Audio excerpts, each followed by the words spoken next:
start recording here. And all right, I think that's good. Well, now I got to post it. I said I think that's good, but now I just got to post it. Let me do that part.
There we go. Can you guys hear me now? Great. I said some crazy shit right now in the Twitter Spaces and not here, so I hope you guys can read it. For those of you guys that can hear me now in the chat, all I was saying is, and I say this with open arms to everyone, anytime somebody tells you they want to be a full-time YouTuber or that's what they want to do for a living, hey, hi, I'm a full-time YouTuber. That's what I do. Do I get paid for it? No. But I'm a full-time YouTuber. I'm on YouTube every damn day, hours on the day, just as much as the next guy, Trey, Matt, doesn't matter, whomever. If you want to be a full-time YouTuber, go do it yourself. Honestly. Stop asking people to pay for it. That's my point. Okay? Oh, I need you guys to support me and sign up to my channel and do it and buy my merch and become a member of the channel. No, you, what? The fuck? Oh, I'm sorry. You want to be a full-time entertainer, right? Well, then be entertaining enough to have them pay for it. I'm just letting you know right now the way I feel about shit. I can't stand it, dude. I can't stand people who use a platform to steal money from people, and yet they want to promote something that's about the people. So don't do it. It's the same way, Raider Bro. Raider Bro, listen to me clearly, okay? I'm not tiptoeing around people. You already know I was offered, what, $1,250 on top of my GameStop money to promote one website? $1,250. And you guys can be like, that's not a lot of money, Marantz. It can be. If you pair that up with Webull and everything else I've been offered, all the other shit coins I've been offered. You know what I do? I go like this, I go, I'm good. People will jump on this shit easy, fast. Because they want to make a living. This is what they want to do. They just want to be able to sit at home and be on the tube all fucking day. Be in these Spaces calls. I'm in a Spaces call right now. You guys want me to just sit here all day and reap the benefits of that? Who's paying for it? And are you even worth it? Let me ask you that. You can't. You can't tell me this shit, man.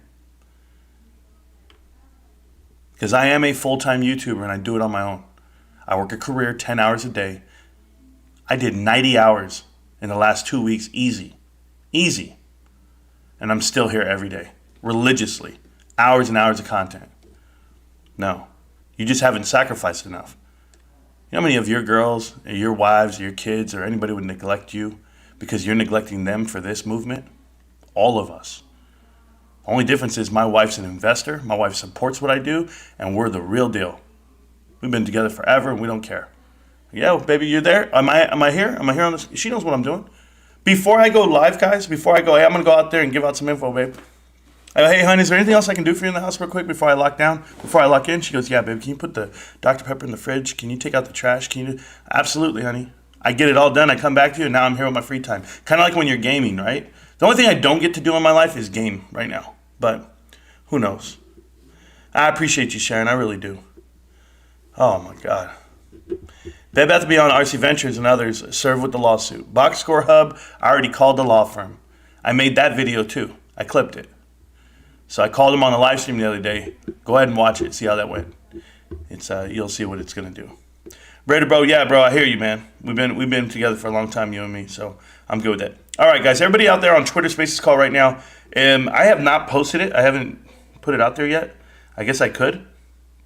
You guys can go ahead and retweet the stream or pass it on to people. Retweet the tweets, whatever it is. I've got my brother texting me. I have an actual show that they're featuring me on. Wow, it's crazy. Something coming up locally here. We're bringing spotlight onto creators, artists, musicians, and then somehow, some way, somebody got a hold of me locally, and they got me doing a damn on-site somewhere. I'm actually like, they're featuring me, be like, hey, Marantz Rantz is here. I don't know what I'm gonna do. They want me to give away T-shirts and talk about the YouTube channel. I said, okay, I'm not famous, bro. I just want people to buy GameStop. I noticed DRS numbers went down with GME on Stock Tracker. Thoughts? Did people sell or did they transfer their shares? LA, I want to explain it to you. Just because you DRS your shares does not mean that they're not sellable. You can sell them at any time. So that's what myself and Austin were talking about, Austin Tobit, the interview, if you saw it. DRS doesn't matter to the point where you think it does. Like, just because you DRS'd X amount of shares doesn't mean that somebody hasn't sold those shares as well. There's no true indicator, counting calculation of it. And then in addition to that, once you do DRS everything, then what? What do we do then? We just look at each other? We don't know the outcome of it. But to say that it's going to trigger something, that's not the route I'm going. I'm going a different route. The route I'm going is I keep buying shares and I don't care what happens. I'm not trying to trigger a squeeze. I'm not trying to manipulate a market. I'm not doing any of that stuff. I'm just buying a company I like and I'm holding. But hey, I want to talk to you guys about something. And Hi Rider, what's good, man? It was posted an hour ago on Bed Bath & Beyond sub. I posted it 2 days ago. Fucking crazy, man. Posting all this information like days ago, 5 days ago, 3 days ago, 4 days ago. We're talking about all this stuff, putting all the pieces together, connecting dots. You know, there's a dot out there, and I'm going to give it up to this guy. You guys know who he is. This is crazy guy out there, right? Who's talking about Bed Bath & Beyond. And he's like so confident, right? And he goes, hey, man, Mike Recupio, right? Recupio, whatever. Recupio, the former CFO for GameStop, the former CFO for Amazon over, 15 years, 17 years, 18 years. He was the CFO for North America on Amazon. But he's going to be the next Bed Bath & Beyond CEO. It's going to be named on the 31st at like 7:30 Eastern time, 4:30 my time. I already told my wife, hey, that morning I need to live stream at 4:30. She said, fuck you. She said, that's not happening. So, I'm good with that. But did you get a chance to read the illegal naked shorting article that came out yesterday? No, I did not. No, because illegal shorting naked, whatever you just said, makes no sense to me. Box Score, I tell you this with all the respect in the world. I do not care about market manipulation. Like, my job in my life is not to right the wrongs of whatever investors or these hedge funds and all this nonsense. No, I study retail, right? So, like, I have a really good understanding of e-commerce and retail and how to make money in that world. So that's what I try to break down for you. And fundamentally, why GameStop's such a great investment, why they're building the way they are, why it actually makes sense for Dragonfly, RC Ventures, and L Catterton to actually go ahead and take on a portion of the Bed Bath & Beyond partnership, but I don't see it that way. But Miss Hedge Fund was going to give you the chocolate. That's every damn day. It's every day she comes at me with the good stuff, but she loves it. You know, when you have a supporter of like a crew, like I got a whole crew, right? And my wife, and then I have, you guys. I have I talked to Amo like 30 minutes ago. Amo's out there fishing for connections on gaming and stuff, and he's like, hey, we're gonna get you on this, and I was like, okay, like I'm down for whatever, right? Like to a point. I do an interview with Austin Tobit, and then here comes all these looky-loos out of the woodwork, like, yo, Marantz, love what you do, man. Oh, you love me now? I mean, I don't understand. And now you love me now. Yeah, can I come on your show? I want to talk to you about my channel. Or can you come on your show? I want to talk about this. And I'm like, who are you? Like, not that I need anybody bigger than me to come on to my show. I'm not one of those guys either. Oh, God. I'd rather have on Trenton Invest, right? Trenton Invest has been around for a while, grooving, understanding, brainstorming, GameStop. Why would I want to go talk to somebody that's just trying to get on just to get a bigger audience for them and their pocket? That's not how I do this. I don't do it for that way. So just full disclosure for you guys who are DMing me, and there's a lot of you, and I just ignore it. Start a hedge fund, call it Marantz Rantz. Tranche. You could. Anyone on the Twitter side, you guys can always request to come on up and ask questions. I'm going to be here for a couple of hours. I'm not going anywhere. We're going to talk about a lot. Well, I'll go down the list, guys. So one, I want to review APE. Okay, so let me go to it right now. So this is Bed Bath & Beyond, and this is GME, but we're going to take them off the screen. We're going to put on AMC on your left, and we're going to put APE over here. So a lot of people are talking about how there's a gamma ramp set up right now for AMC, but it's in reverse. It's not a program gamma ramp. It's totally separate. And the reason why is because people bought puts on this damn stock. People knew to buy puts. They knew exactly what was going to happen here. And this is a 30-minute chart, but I'll take it all the way to the 15-minute chart just to make it look a little decent on their end. So this is APE. It never broke. I mean, it broke $10 one time, I believe. $11. Is that what it hit over here? 13? I don't even remember hitting that. But that's AMC. That's why. Okay, yeah, here we go. APE. I'm looking at it over here. Hello. So let me put it on the 15-minute mark. So APE is right here, guys. If you guys know about APE when it split and it came to market, it touched all the way up to 1049. That was for about 1 second. And it came all the way down to $5 within the next hour or two throughout that day. 521 is what it ended up hitting on the bottom. So you lost half of your equity that fast. And I don't think people know. I don't think people know that that's what it is. Who's buying it and why? Because I don't understand the company behind it. Glad I made it to church, preach, Marantz. Yeah, I plan to. I plan to be here for a while. But thank you. Is this an AMC Safe Space call or what? It is. It's on Twitter right now. If they want to come in on Twitter and talk, they can. Anybody can talk. But we're on both. So what a gong show AMC and APE turned out to be. Checkmate my ass, rug pull on investors. Derek J., the unfortunate part on that is this. I told everybody. And it's not like I'm trying to pound my chest and tell you I'm right. It's just the logic is there, or the logic is missing on the other side. I went out 2 weeks before the actual split happened, and I started this campaign, right, of AMC Safe Space, and people took it the wrong way. They took it a point to attack me, and Marantz this, Marantz that. Why would you ever do this? And it's not fair. It's not fair to say, why would I ever do that, or why do I even care? They start changing narratives like, you're doing it for clicks. If I'm doing it for clicks, then I would be saying it's great, and then everybody would come watch me, right? That's all I have to do is be the get-along guy. That's not what it is. My most watched videos are GameStop videos, not AMC videos. The craziest part of it is, I've never said a positive thing about AMC or APE, period. There's nothing out there that's positive, but when I'm talking about it in the Twitter Spaces call this week, I literally said, hey guys, it's going to be cut in half, and you're going to lose everything you have, and it's going to be under $10. And everybody called me crazy.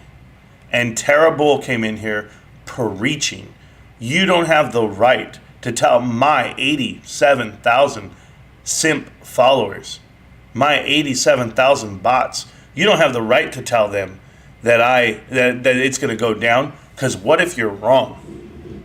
Hey, Tara, you're wrong. And now you're going to tell me you give it 90 days. Oh, they've got to expose the shorts, the synthetics. Checkmate. Check your fucking ass in to a hotel and start selling your ass on the corner for all I give a shit. I'm telling you, anybody says that I'm misogynistic or I make all these degrading remarks, no. They've been doing this shit the whole time. Selling their ass, sending out nude photos just to get you to invest into a company and what, to increase their following? She's not the only one. There's a fucking truckload of them. OnlyFans chicks, show me one cleavage shot for GameStop. I've been looking. Don't show me your man tits over here. Any one of you guys. I'm tired of it. But you gotta tell me how they allow people like this to manipulate masses. If you didn't know the writing on the wall before you walked in, you're fucked, bros. I told you guys this a year ago. Yeah, when Trey, Matt, and stupid ass Tara were on the news. Charles Payne's talking about AMC. You can tell me right now, everybody's gonna talk about AMC? The whole fucking world's gonna talk about AMC? No one's gonna talk about GameStop? And you think it's a good thing? I'm telling you it's not a good thing. They're gonna let us get this money in silence. Oh yeah. You see, there's going to be enough stock splits in time that the price is going to be so small. It's like, oh, there was a run on GameStop today, only 40. It went up. Yeah, it went up $49 today. But except they're not going to tell you that it's been split 3-1 again on top of the 4-1. That's a 13-1 difference. They're not going to tell you that. They're not going to tell you anything that's coming down the pipe and how it happens. They want to split after split after split after split, then let it run so that you can keep it off the radar. Nobody wants to see a $1,000 increase per share. No way. They can't explain it to the media. They manipulate you with small numbers. We used to do this, man. In sales, it's the easiest thing to do in your lifetime. A small number. They do it all the time. Go try to buy a car, guys. And right when you're signing on the dotted line, they go, oh, we forgot the extended warranty. We're going to throw that in, but don't worry. Because I know it says it's $4,000, but it's only $8 a month. It's only $8 a month to you. Don't worry about it. We'll just put it in there. Yeah, it's fine. What's $8? It's nothing. It's one value mill. They dumb down the numbers and make them small numbers so they're relatable to you. I'm looking at APE right now. Let's make it a small number. Well, all they need is 484 million shares to sell at $1 a piece, and they would pay off all their debt. Oh, that's all they need? Yeah, they would pay off all their debt. No, they would pay off all the debt they owe currently. All the debt in the world, they would need $10 per share, right? Out of those 484. And would they ever sell all 484? Hell no, because you're not going to get $10 a share. Who's going to buy them? I'm asking you, who's going to buy them? They barely buy it at $6.50 right now. So at the price it's at right now, how many shares would you have to sell to get what it's worth? To pay off all your debt, guys? Anybody have any idea? They're going to have to sell 1 billion of these bitches. Yeah, you're going to have to sell 1 billion APE to pay off the debt. It was very good. AMC wanted to do a 2-1 split. They get 50% down after a few days, they announced. It's not even funny. 2 more to go. Thank you, Linda Real. Thank you, Lynn, for everything you're doing, man. On my way home. Well, there you go, Rube. And you're here. Remember, if you're in the Twitter Spaces call right now, you can request to speak and I'll pull you up. If not, chill. I'm talking. The craziest part about this is, okay, is I can tell you, you is learning me, Marantz. I understand a bit more now. GTA, you're going to understand a lot. That when you've been manipulated, not just you, but everybody has been manipulated. I've been manipulated. Oh, yeah, absolutely, I've been manipulated. Because the fact that I even sit here and do the homework and have to tell you guys this shit, I'm being manipulated and putting in my time into this shit. I've had people tell me not to. I've had so many people tell me, Marantz, stick to GameStop. That's your content. That's your channel. That's your watcher. Then what am I? Am I Massalorian at that point? Am I Tony D's nuts? Am I Tony Deep Throat? Is that who I am at this point? Where I'm just like, yeah, guys, we're only going to talk about what you guys want to hear. Fuck that. I'm going to tell you everything I know. Because if I tell you what I know and I tell you what I've done the research on, and then it's true. How is one guy, me, little guy, right? I'm not that smart, apparently. How am I out thinking fucking whole think groups over here? Hey, yeah, we're in this group over here and we're just thinking, we're brainstorming. We're going to make a video tomorrow about it because I've been paired up with Pantheon. I've been paired up with Common Sense Investor. Who the fuck, first off, if your think group think tank, whatever the fuck you want to call it, if that has common sense investor in it, hey y'all, welcome back. It's another video, and we're gonna tell y'all why Options for Dummies is the greatest book ever written. I read it when I was in prison. That means y'all gonna make some money. Yes, we are. That's what we're gonna do. Hell no. And then Sweet Tea has the nerve to put him on his channel. If you guys don't know who Sweet Tea is, that's Tony De Niro. He's sweet. He's a little sweet. Okay? Don't give me this shit. Oh, hey, I've seen dudes married for taxes, bro. I've seen dudes married for cover-ups. I've seen dudes have babies for cover-ups. You can't fake it with me. Saluting with the left hand. Hey. No, shit don't make sense to me. Hey, hey, y'all seen this Martinez Rantz? He's so funny. Give him a watch. Bitch can't read either. Goddamn. Anyway. Oh, I got a request coming. Hold on. Let me see who this is. Let's see. Let's pull him up. Gomez. How you doing, Gomez? Real quick, before you speak, you have to unmute your mic. There's one thing. Number two, the floor is yours. You can say whatever you want, and I will talk to you after. But the floor is yours. What's going on, brother?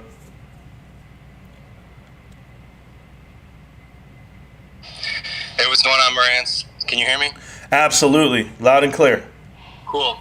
Thank you for bringing me up. I just want to say I appreciate all your AMC videos. I started watching you maybe 8-7 months ago.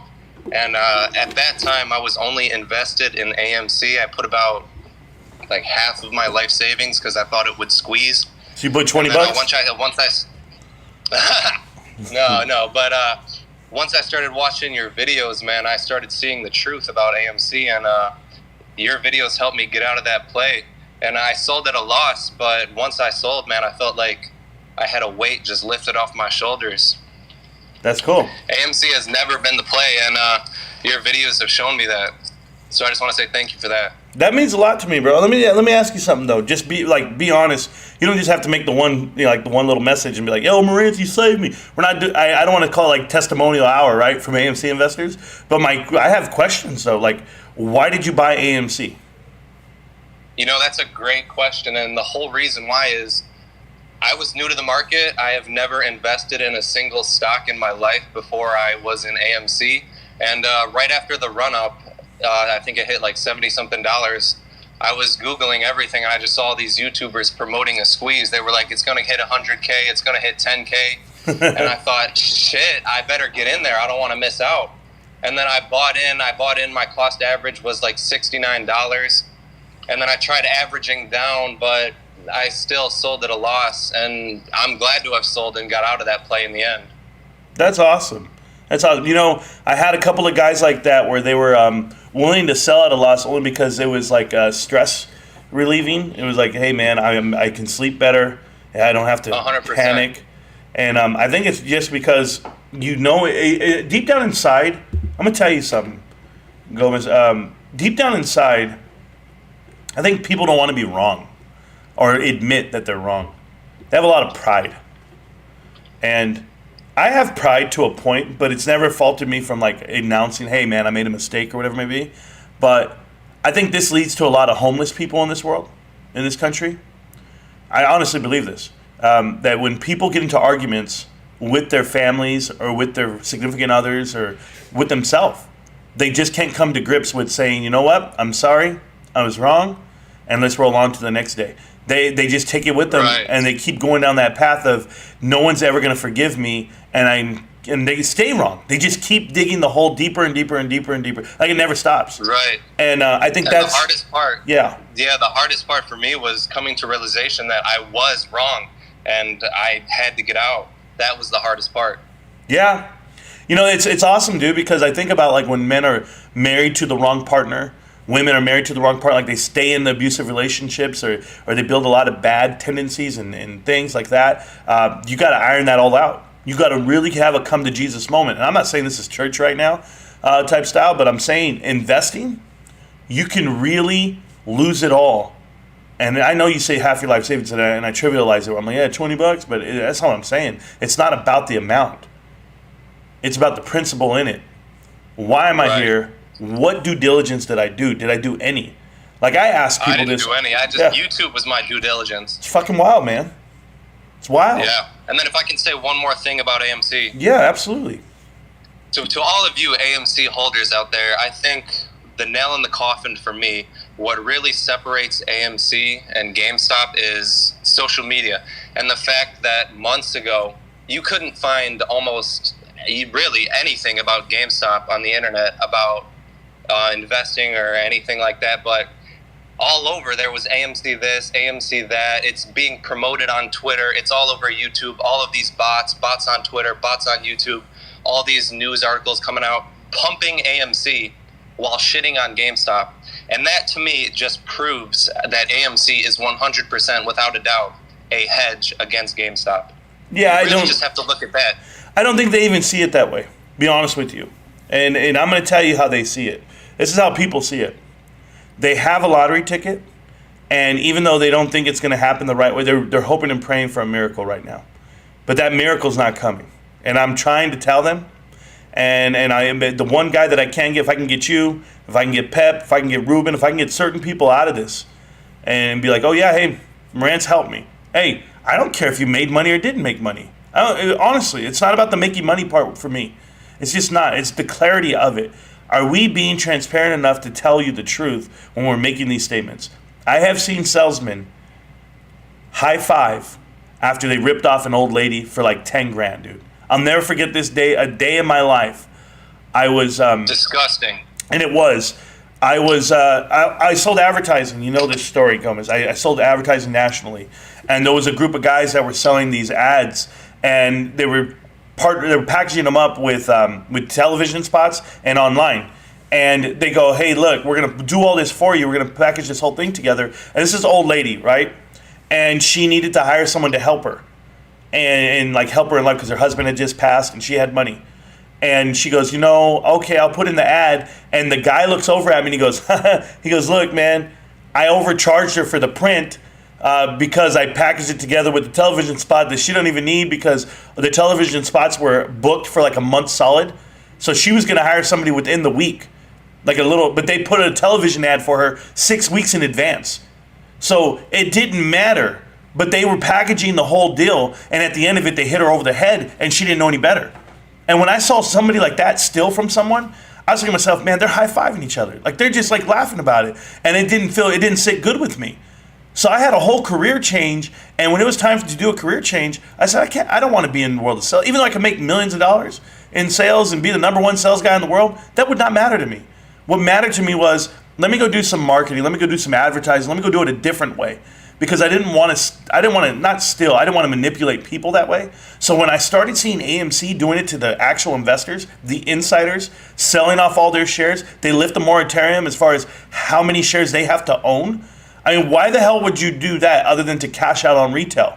But it's just milking retail. And then what they do is they can hire a couple of loudmouth people and give them some views and give them you pump the algorithms that way. You can't tell me these guys a worthless NFT. Yeah, but you can't tell me these guys. No, I'll even tell you like YouTubers. I'm telling you right now, Trey, Matt, all these dudes. TMI is the worst one, by the way. You guys don't know this, but I do. When you have 80,000 people on Twitter, it's kind of like Tara Bull's Twitter. 80,000 people. Yeah, you put out a tweet. Your engagement's only representative of having like 2,000 people. That kind of tells you what you have. You have pumped up numbers and bots just to push people your way to make you think like you're somebody or like you have a platform. You're nobody, man. You have no engagement whatsoever. It's just there to manipulate the mass. Smoke and mirrors, brother. Smoke and mirrors. Jackson Hunter and his 40-something thousand people that follow him, he puts out a video, he gets 500 views, 1,000 views. No fucking way. No way. They're cheating people out right now using YouTube, Reddit, and Twitter to manipulate you. Yeah, giving you a free NFT. Yes, telling you they bought into a gold mine. Just because you invested into a dying company, how is that profitable? How is that going to be profitable? Why am I, as a CEO, looking to invest money that I don't even have into other companies, other than to say it is a sweetheart deal for Mudrick? That's all it. When I spelled that out the day it happened. How could I sniff that out the day it happens? Oh, I'll tell you why, guys. Because I'm actually doing the homework. And to all you other people out there that are not doing the DD, that are not digging in deep, and then when you do read it and you do hear it, you take it as, oh, that guy's just pushing out FUD. What the fuck? Yes, I am. I'm pushing out fear, uncertainty, and doubt. And you should take that in. You should be like, whoa, I should be uncertain, I should be fearful, and I should be doubtful. Because what do you have on the screen right now? You've got a stock that was supposed to boom, get exposed right now before the run-up. Tony D's nuts said that. All Mass Lorian said, oh, it's going to run up until Friday, right? Right, Tony? Right? Let me see. You guys hear that right there? I'm clicking on them. Yeah. All right. Hey, yeah. Didn't you say it was going to run on Friday? Yeah, if it doesn't run on Friday, then I got to rethink because I think I'm wrong. No shit, Sherlock. Everybody's going to be fucking wrong. Everybody's wrong because they're all trying to change the narrative of what they believe. And now they push the field goal post back 90 days. I'm happy you're not in it, Gomez. I'm happy you're not because it would actually put you flat on your back. It would just take the wind out of your sails because now you're hostage. You're held hostage on that stock. Would. Oh, I'm telling you. Absolutely. What would you be right now? $9 a share? Because people forget. AMC is still AMC. There's nothing different here. Oh, you got APE. Oh, you got APE, right? Only the people that had shares previous to Monday. If you did not have it prior to Monday and you bought it this week, you're not getting APE. You're getting these shitty ass AMC shares at $8.96. That's the value of the company right now because Adam Aron had to go cash out liquidity on you. I wonder how much they've sold, if any, so far. And if they're looking for a balance here to see what, oh, we don't have to sell just yet, bro, you're pumping liquidity out of that shit hardcore. How about the campaign? They had an insider go buy 25,000 shares of APE. Hey, somebody quick, go buy some. We need to get this campaign going that we're actually believing this shit. No fucking way. This is the worst experiment ever. And it's just tragic, man, because the worst things that have ever happened to retail all are happening within these last 2 years. And it's shit like this. Shit that people can't even understand. AMC rug pull will be the biggest in stock history. People will lose everything. Absolutely. I love it. Guys, I know you guys are all in here right now from the Twitter Spaces call side. And also, I'm also on YouTube on Marantz Rantz. We have Gomez up here who's giving out his testimony as far as how he got out of AMC. I'm curious, do you still have any? Absolutely not. When I sold 100% of my position. And you felt better. God damn, bro. Yeah, I dumped it all into GameStop the very next day. You did great. I can't even get mad at that. If anyone else in Twitter Space Call want to get pulled up, you can. I'm gonna keep talking to Gomez. He's a good guy. I'm already excited. I know you've been watching the channel for a while. I will ask you, just as you see it now, would you ever have the idea that, I don't know what kind of lawsuits ever come out of this shit because I'm dying to have a lawsuit against Adam Aron. I really am. I know people are going to call me crazy for that. But why not? If they're doing one for Ryan Cohen on his pump and dump style. But how many friends and family did you talk to about AMC? None. Were you embarrassed? When I sold, initially, when I bought in, I was not embarrassed at all. I was hyped. Okay. But I didn't tell anybody about it. But once I sold, I didn't tell anybody about that either. But once I went all in on GameStop, that's when I was telling all my friends and family, hey, this is the next big play. This is going to be my best investment of a lifetime. Told my grandma, told my mom, told my dad, told my best friend, told my girlfriend, told everybody I could. And I'm still telling everybody that I can to this day. I walk around with a GameStop hat almost every single day. That's my guy. I got one on right now. And this is a GameStop hat. I know it says Marantz Rantz on the front, but on the back it says GameStop, right? On the brim, whatever, on the back side. And this is a hat that my wife made for me. And I want to make sure everybody knows that I'm a GameStop guy. And I'm gonna have that so proudly stamped across my hat, my clothing, everything I do. But you know what's crazy? If I could, go ahead. If I could say something that's kind of funny. Back when I first bought into to AMC, I was on this hype train and everything. I actually bought a shirt that said AMC to the fucking moon, and I would wear that around, and I thought I was the shit. I was like, yeah, AMC's going to squeeze. AMC's going to 100K. I'm going to retire early.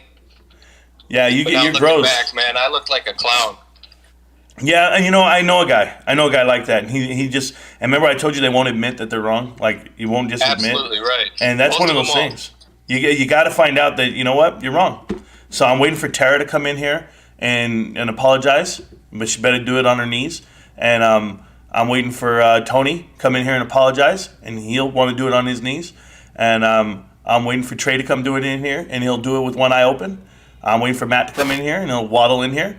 So either way, I can take shots at these guys all day because I want to. That's just what I want to do.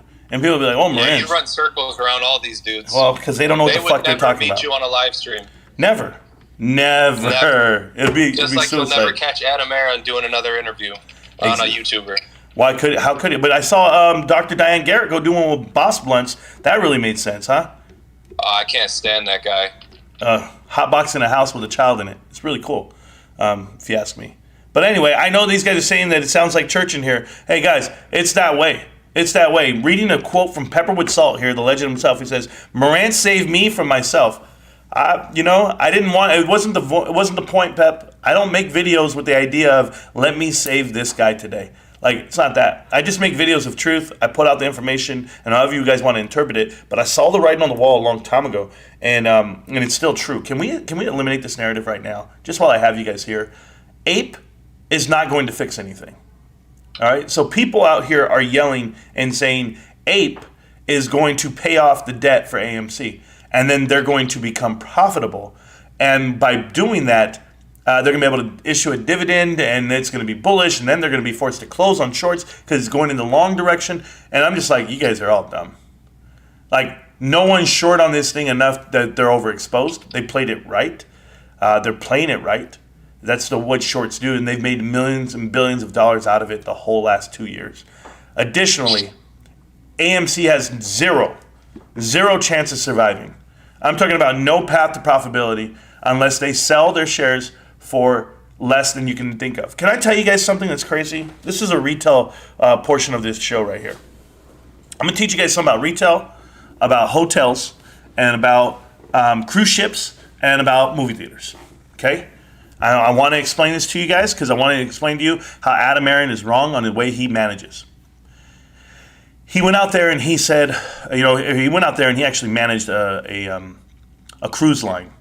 And the ideal way of surviving and making a cruise line work is to have more ships and or more rooms and book more reservations. That's the way that works. Hotels are no different. You can build a hotel, and the idea is I'm putting a hotel in an area that people are going to visit, that they need to visit at some point during the year, that we can sell at all these rooms.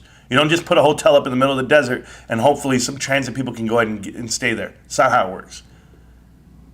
So the bigger the better, okay? Cruise lines and hotel rooms. Sure, I get that. I can see it happening that way. Movie theaters are totally different. Movie theaters are already declining. And he agreed to buy $2 billion worth of movie theaters. With the idea of I can say that we are the largest movie theater company in the world. Now. We're talking about in 2016, 2017. When he says AMC's been in business for 100 years, it wasn't with Adam Aaron. It wasn't with his ideas and his brainstorming. But the fact that he went and bought more, he created more problems. Because remember when you expand too fast, you are now putting name badges on anyone that walks through the door. I don't care who it is. It would be the simple high school kid. And when I hire a high school kid to get up in here because I have so many job openings now, all these buildings I'm acquiring, you are, one, dumbing down the culture that you can provide for your company. This is why companies are a flash in the pan most of the time that expand too fast. Some companies have to do mass layoffs and shrink the footprint. AMC will not be profitable, guys, until they shrink their footprint. And that means admit that they were wrong. Admit that they were wrong on the deals that they have.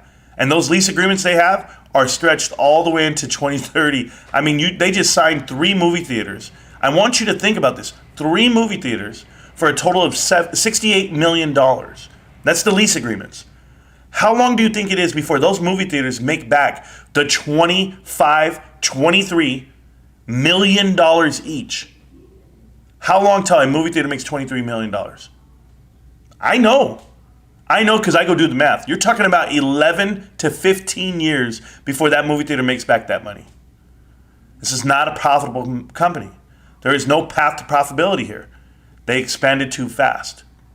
I told you on the last earnings call. And I'm going to bring you up right now, John. We're going to talk in a minute, but I want you to get some education before you come in here. You need to listen. A company called Homebase was bragging to the country that they were going to compete with Home Depot. And Homebase was it. In the 90s and the 80s, Homebase was building one store per day. Opening one store per day. They were trying to catch up to the world. They were going to be massive. And they found out how to do it. They made millions of dollars at the top. But you know what they didn't make? They didn't create a culture. They didn't, small growth. Just those incremental growth. I open up one building today, maybe I'll open up 3 next year. And then maybe I'll open up 5 next year. You know why? Because you want to hire from within. You want to make sure that the culture is set, the standards are set. You don't just want the managers to have the standards. You want the supervisors to have the standards. And then the employees. And inverse, those employees become managers and supervisors and vice versa. And then they get the next building, they do the same damn thing. You can do job hiring all year long if you want to. It's hard to find a qualified candidate that you want in front of you that's going to do the job that you expect them to do and do it the way you want them to do it. This is why expansion exists, and this is why cultural shifts take time. I'm telling you this, guys, for a reason. It all correlates to what you see in front of you. You want to buy Bed Bath & Beyond? It is going to be a mass influx on your books. Do you understand? Culturally, and all the land you acquire. You have to change the way you do business. We still haven't even changed GameStop. So what does GameStop do? GameStop goes out and says, I'm going to pay my store directors in shares. And those shares are vested shares over 3 years. And as it vests over time, you will stay committed to the company because you know what? I get a bonus at the end of this year. I get a bonus at the end of this year. I get a bonus at the next year. So for the next 3 years, all those store directors are locked in, dialed in, because they're getting 650 shares apiece. There's a reason how you can retain these people and retention can stay high, but you got to create the culture. Opening mass amounts of stores, acquiring mass amounts of theaters sounds great on paper. It's terrible for a culture. What's your identity? You have none. You have to go train it and teach it. And I don't think Adam Aron knows that part. He probably knows it today. And he's trying his best now, but he's so underwater. He's $5 billion underwater. He's $9.7 billion in operational losses. Those operational leases, equipment leases, and building facility leases are crippling him. So even if he paid off all his debt, all the debt in the world with APE unit and brought it down to $2 a piece, and he sold off 484 million, however many, I don't care. You got to find a buyer for it is one. That's the first problem. Retail doesn't have the money to buy that. And if retail wants to pay off their debt and their bonuses, well, you're a fucking idiot.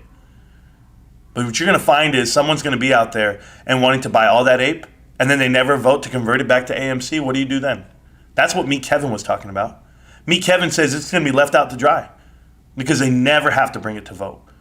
It's the board of directors' decision to bring it to a vote. Okay. I hear you, Meet Kevin. You're a smart man. It really is. Craziest part. Homebase doesn't exist anymore. When you grow that big and you grow that fast, there's cultural shifts, there's collides at the top. But I thought about this. I've been brainstorming about this, guys. What if Ryan Cohen, Michael Cupio, Matthew Furlong, Larry Chang, Alan Adel, Michael Day, what if these dudes wanted to fuck with the short hedge funds? What if they wanted to create headlines like this? GameStop fires CFO, shares fall. GameStop terminated because there was a change of cultural shift. Ryan Cohen pushed them out. What if they changed the whole narrative of it all on purpose? What if they did all of that just to confuse the shit out of them, and deep down inside they're coming through and they're about to make a pounce themselves? A real pounce, by the way, not a free NFT and popcorn.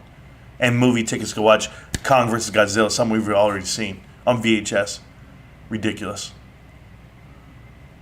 But hey, I'll stop thinking for a minute, and I'm going to let somebody else who doesn't think come on up and talk. John Bennett, my shadow. How you doing, John? You can hit mute, and you can come on in. It's your world. We're just in it. John Bennett, the floor is yours. Yeah, I'm just going to say it was a good speech at Rantz. The only thing he was missing was the Braveheart music in the background. I'm missing the Braveheart music, huh? Hey, at what point are you going to admit that you're wrong? I'm not wrong, no. I'm not wrong.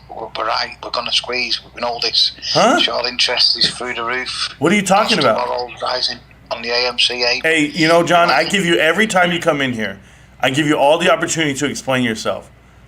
Tell me about this short interest. What is it? I think it's over 30% on the APE.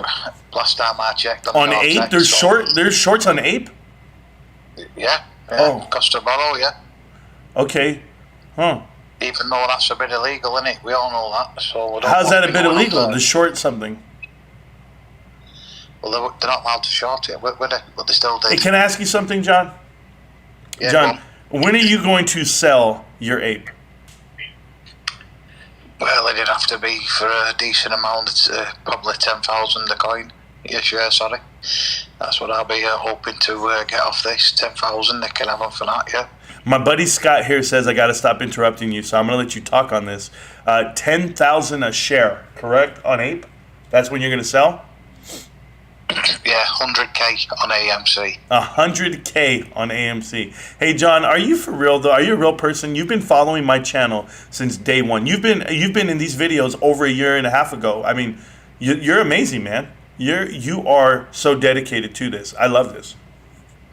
I'm just waiting for a paycheck off your bosses to slip you a bit of Bitcoin. I might pack it in, you know what I mean?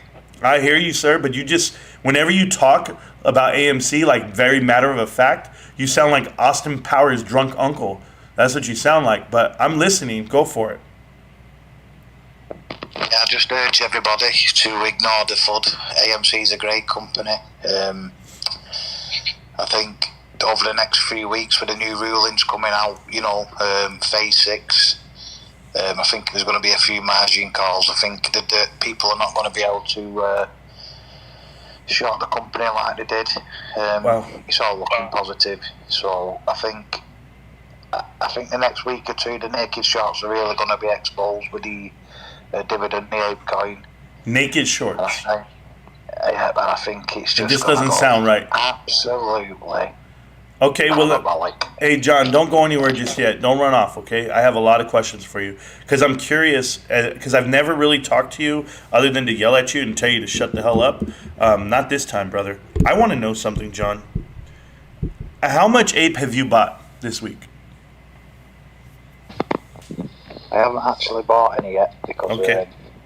You got to speak louder, John. You got to speak louder. I said I'm just in the process of buying a new house, so I haven't got. Hey, well, congratulations! Congratulations on the new house. Yeah. Have you told the missus that you invested all the down payment money?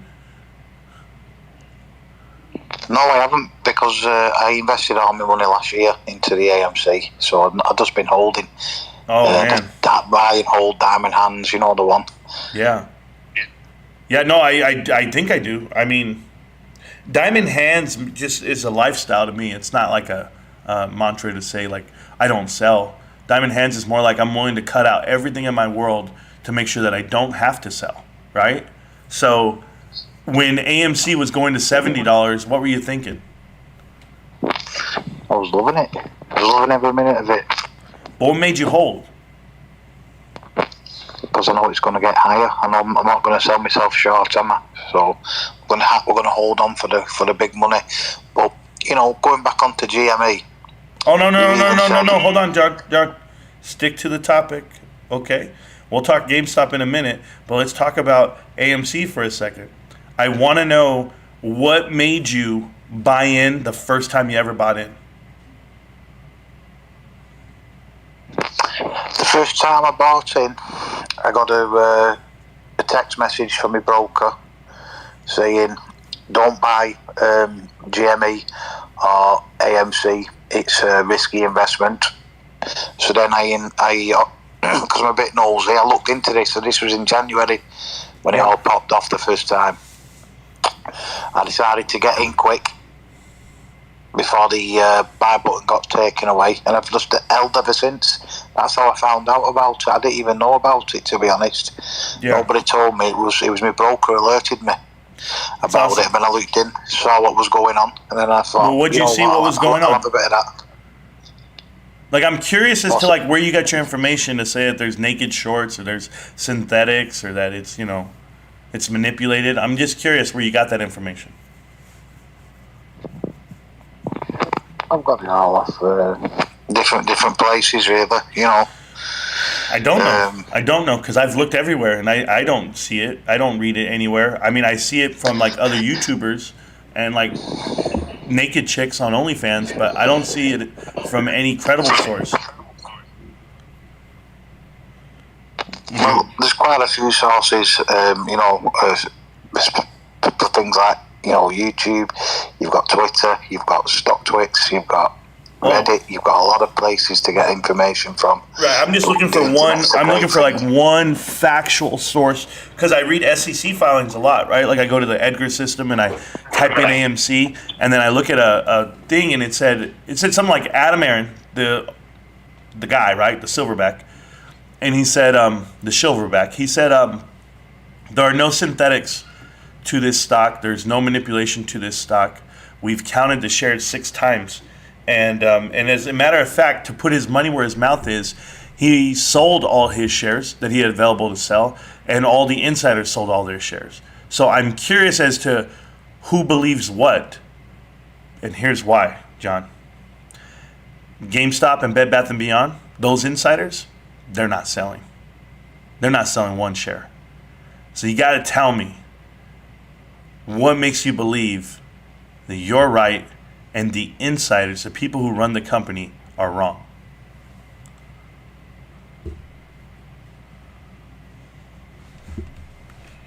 Yeah, but there's quite a lot of bag holders with the BBBY, Bed Bath and Beyond, BBBY, isn't it? You know, a lot of people got caught with the pants down, mate. You know, and it's all down to your CEO, Ryan Cohen. What CEO? Hold on. Ryan Cohen's not a CEO of one company, not one company. Yeah, but he's ripped a lot of people off. There's people living in cardboard boxes because of him. Cardboard boxes? Sounds like that's what you're buying right now. You know, I won't trust that guy as far as I can throw him. And believe me, the guy's lower than the snake's ass. Hey, look at this. I have somebody texting me right now, John. This is funny. This Kiwi girl, she goes, "Stop bashing AMC. I'm unsubscribing." She thinks I care about bashing AMC. It's not. I don't bash AMC, Kiwi. Maybe you don't understand. I'm giving you facts, okay? Documented facts. Charlie might be a crazy guy out here on Twitter and YouTube and whatever he's doing. Nah, he taught me something. He said, Marantz, if it's factual, let's talk about it. Documented, let's talk about it. Don't come up to me with pipe dreams and daisies and all this shit. But I will tell you this. You know I say the universe is talking to me, John? My son came up to me yesterday. I'm picking him up from school, and his whole group of friends were running. And I'm like, what are you guys doing? Like, oh, man, they're running. They're scared of dragonflies. There's a dragonfly over there. Oh, man, that was the universe talking to me. If you don't know. You don't know. But, hey, Kiwi's telling me how to run my channel, so I'm scared. I'm nervous. Lance, can I just say one thing? Because I've also got to go. Yeah, let's do it. You don't have to go. Keep talking, brother. I was outside the McDonald's, and there was a guy begging. He had the sign up, and it said, I need money for food and drink. Ryan Cohen has left me with nothing. That's what it said on his cardboard sign. You know, even when you try to be funny, I don't laugh, John. Like, the guy has a cardboard sign that says Ryan Cohen left me nothing. Like, what are you talking about? Like, do you know how much money Adam Aaron has invested into your investment? On the next cardboard sign, it said, Ryan Cohen is lower than a snake's ass. Can I ask you something? That's low. You're outside right now. Why are you whispering like your name is fucking Andrew No Money, not trying to wake up your dog Meatball? Or like, who's the other guy who whispers all the time? Ape, that guy, Ape Andy. Hey there, boys and girls. Hey there. Hi there, lady apes and gentlemen apes. Why are you whispering, bro? You're outside. Be a man. Let it out, John. Do you want to talk about Braveheart? I'm missing the Braveheart music? Well, you're missing the Braveheart, I don't know, yell, scream. There you go. You shitbag. Right, come listen, on, bro. I've got to go, but we'll speak again. John, you take off. You go. Hey, go wash all those dishes, John. I'm telling you. Put on the apron, wash all the dishes, let me know how it works out for you. But when you grow a pair and you want to admit that you were wrong, I'll still be here. It's okay to be wrong, man. It really is. You just say, you know what, I was wrong. This is a poor investment. Let me let it go. A lot of homeless people, a lot of divorced homes, a lot of broken families because people don't want to admit when they're wrong. Well, right now, you're wrong. Peace. This chicken, dude. Back to you, Gomez. How you doing, brother? I'm good. How are you? That guy makes me laugh, man. That guy makes me laugh. John is hilarious. Yep. And thank you, JB, for subscribing to the channel. And that canceled out the other non-subscriber. Sorry there, Kiwi girl. Huh. Or I'm not. Yeah, it's kind of crazy to me, man. I don't bash any stock. Like, what are you talking about? That's a dumbass 3 letters over there. Like, it's great. No. There's companies that are fundamentally run wrong, and we talk them out. But Ape right now, as I was talking about here, how is he wrong? Well, how am I wrong? Exactly. We agree. But they won't let you know that. If the leadership of the company is selling on the way out, leaving the company, that's a bad sign. Scott Pullen, let me tell you something. We're going to talk about Bed Bath & Beyond in a minute because I know we're doing Ape right now, but we will get to Bed Bath & Beyond. Marantz, you have a new sub in me, though. Thought I had subbed, but I wasn't. Oh, Black Gloves, I appreciate that, man. Get a lot of subs that come in brick by brick. They're real people, and I get to know them. So I'll remember you. Like, if you ever subscribe to me and you talk to me, I'll remember you. I have a great recall, and I don't forget. So I also don't forget when people talk shit. I have a long list of people there. Oh, Marantz is wrong. Am I? I hope you guys took profits when you could have, when you should have. But, keep doing what you guys do. You guys all do a great job. If you're on Twitter Spaces call right now, just know that I am actually broadcasting live on YouTube as well. I do both two at the same time. So if you want to come up and talk, you can come up and talk. I don't care. I would let you have the floor. You can say whatever you want. In this case, what's up, JC? How you doing? I see you're in Twitter and here. Wow, he's doing both, kind of like Ruben and everyone else. You guys double dip a lot, and I don't mind that. Bergie's here as well. Berg, congratulations. I believe all the spots are filled for fantasy football, guys. Just a heads up. Sorry about it. How is Coachella? Hot as fuck. Is that fair? Scott Poland, let me tell you what happened last night. We're going to go ahead and talk about Bed Bath & Beyond in a minute. But last night, my wife, there's an artist out here where I live. She's a very good artist. Her and her whole crew, there's a lot of them. They want to get into NFTs. They want to get into that stuff. I have the conversation with them. Hey, you guys got to start uploading this, start minting, and apply for the GameStop marketplace. And they're like, okay, cool. They do a lot of great art, guys. Crazy shit. Whatever, cool. I go to this underground art scene. It was like something from a goddamn movie. It was like in the middle of a bad part of town, homeless, drug addicts everywhere. And then next thing you know, there's like this little hallway down an alley, a little light and a balloon. You knock on the door, you walk down this hallway with candles lit, boom, into this back room, and there's paintings all over the wall. It was absolutely wild, dude. It looked awesome. I'm gonna tell you right now, it looked awesome. And oh yeah, it's cool. But it's 113 degrees right now out here, Scott. I'm inside the house, bro. I ain't going outside. Fuck that. All right, so we talked about Ape, and I want to just wrap it up for you. I think it's gonna get worse. That's me. It could go up, it could go down, but how could it ever? Who is willing to buy the debt of AMC? The minute it has its name tied to that, that's what it is. These are not AMC shares. Ape is just a unit to drive liquidity out of the stock, which it did already. You've already lost half of the value of Ape in 1 week. Will it go back up? I have people moving the field goal posts like John, like Tara, like Matt, like everybody. Give it 90 days. Really? Let me tell you what happens in 90 days for GameStop. Anybody want to know? I'll let you go look at it. I'm inside right now. I hear you, Emil. I'm inside too. I'm a GameStop insider. I don't know if you guys knew that. My other phone's going off. Hold on. Let me get my bat phone. Give me a second. You guys hang out for a minute.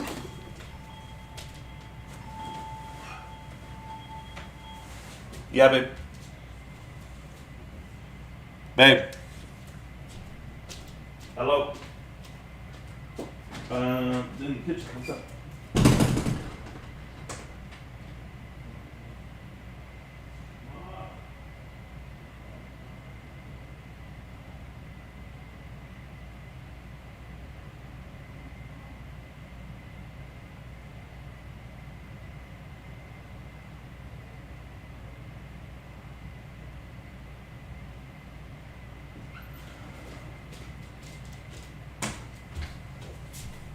All right, sorry guys, I'm back.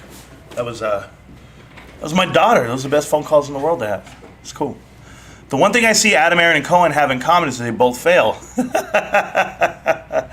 Oh, here we go. Both failed to issue NFT per share and expose the naked shorts, if any, while there's no law and case law that NFT is a security. Hashtag in my opinion. Opine. Why? Okay, David D. Great. You're fighting the wrong fight. Just because everybody's dying to have this blockchain technology used to expose synthetics and all that, I don't care about it. Like, you might care about it and I don't. If you're going to spend the time out of your day to fight Wall Street, you're going to have a lot of wasted energy. You want to beat Wall Street?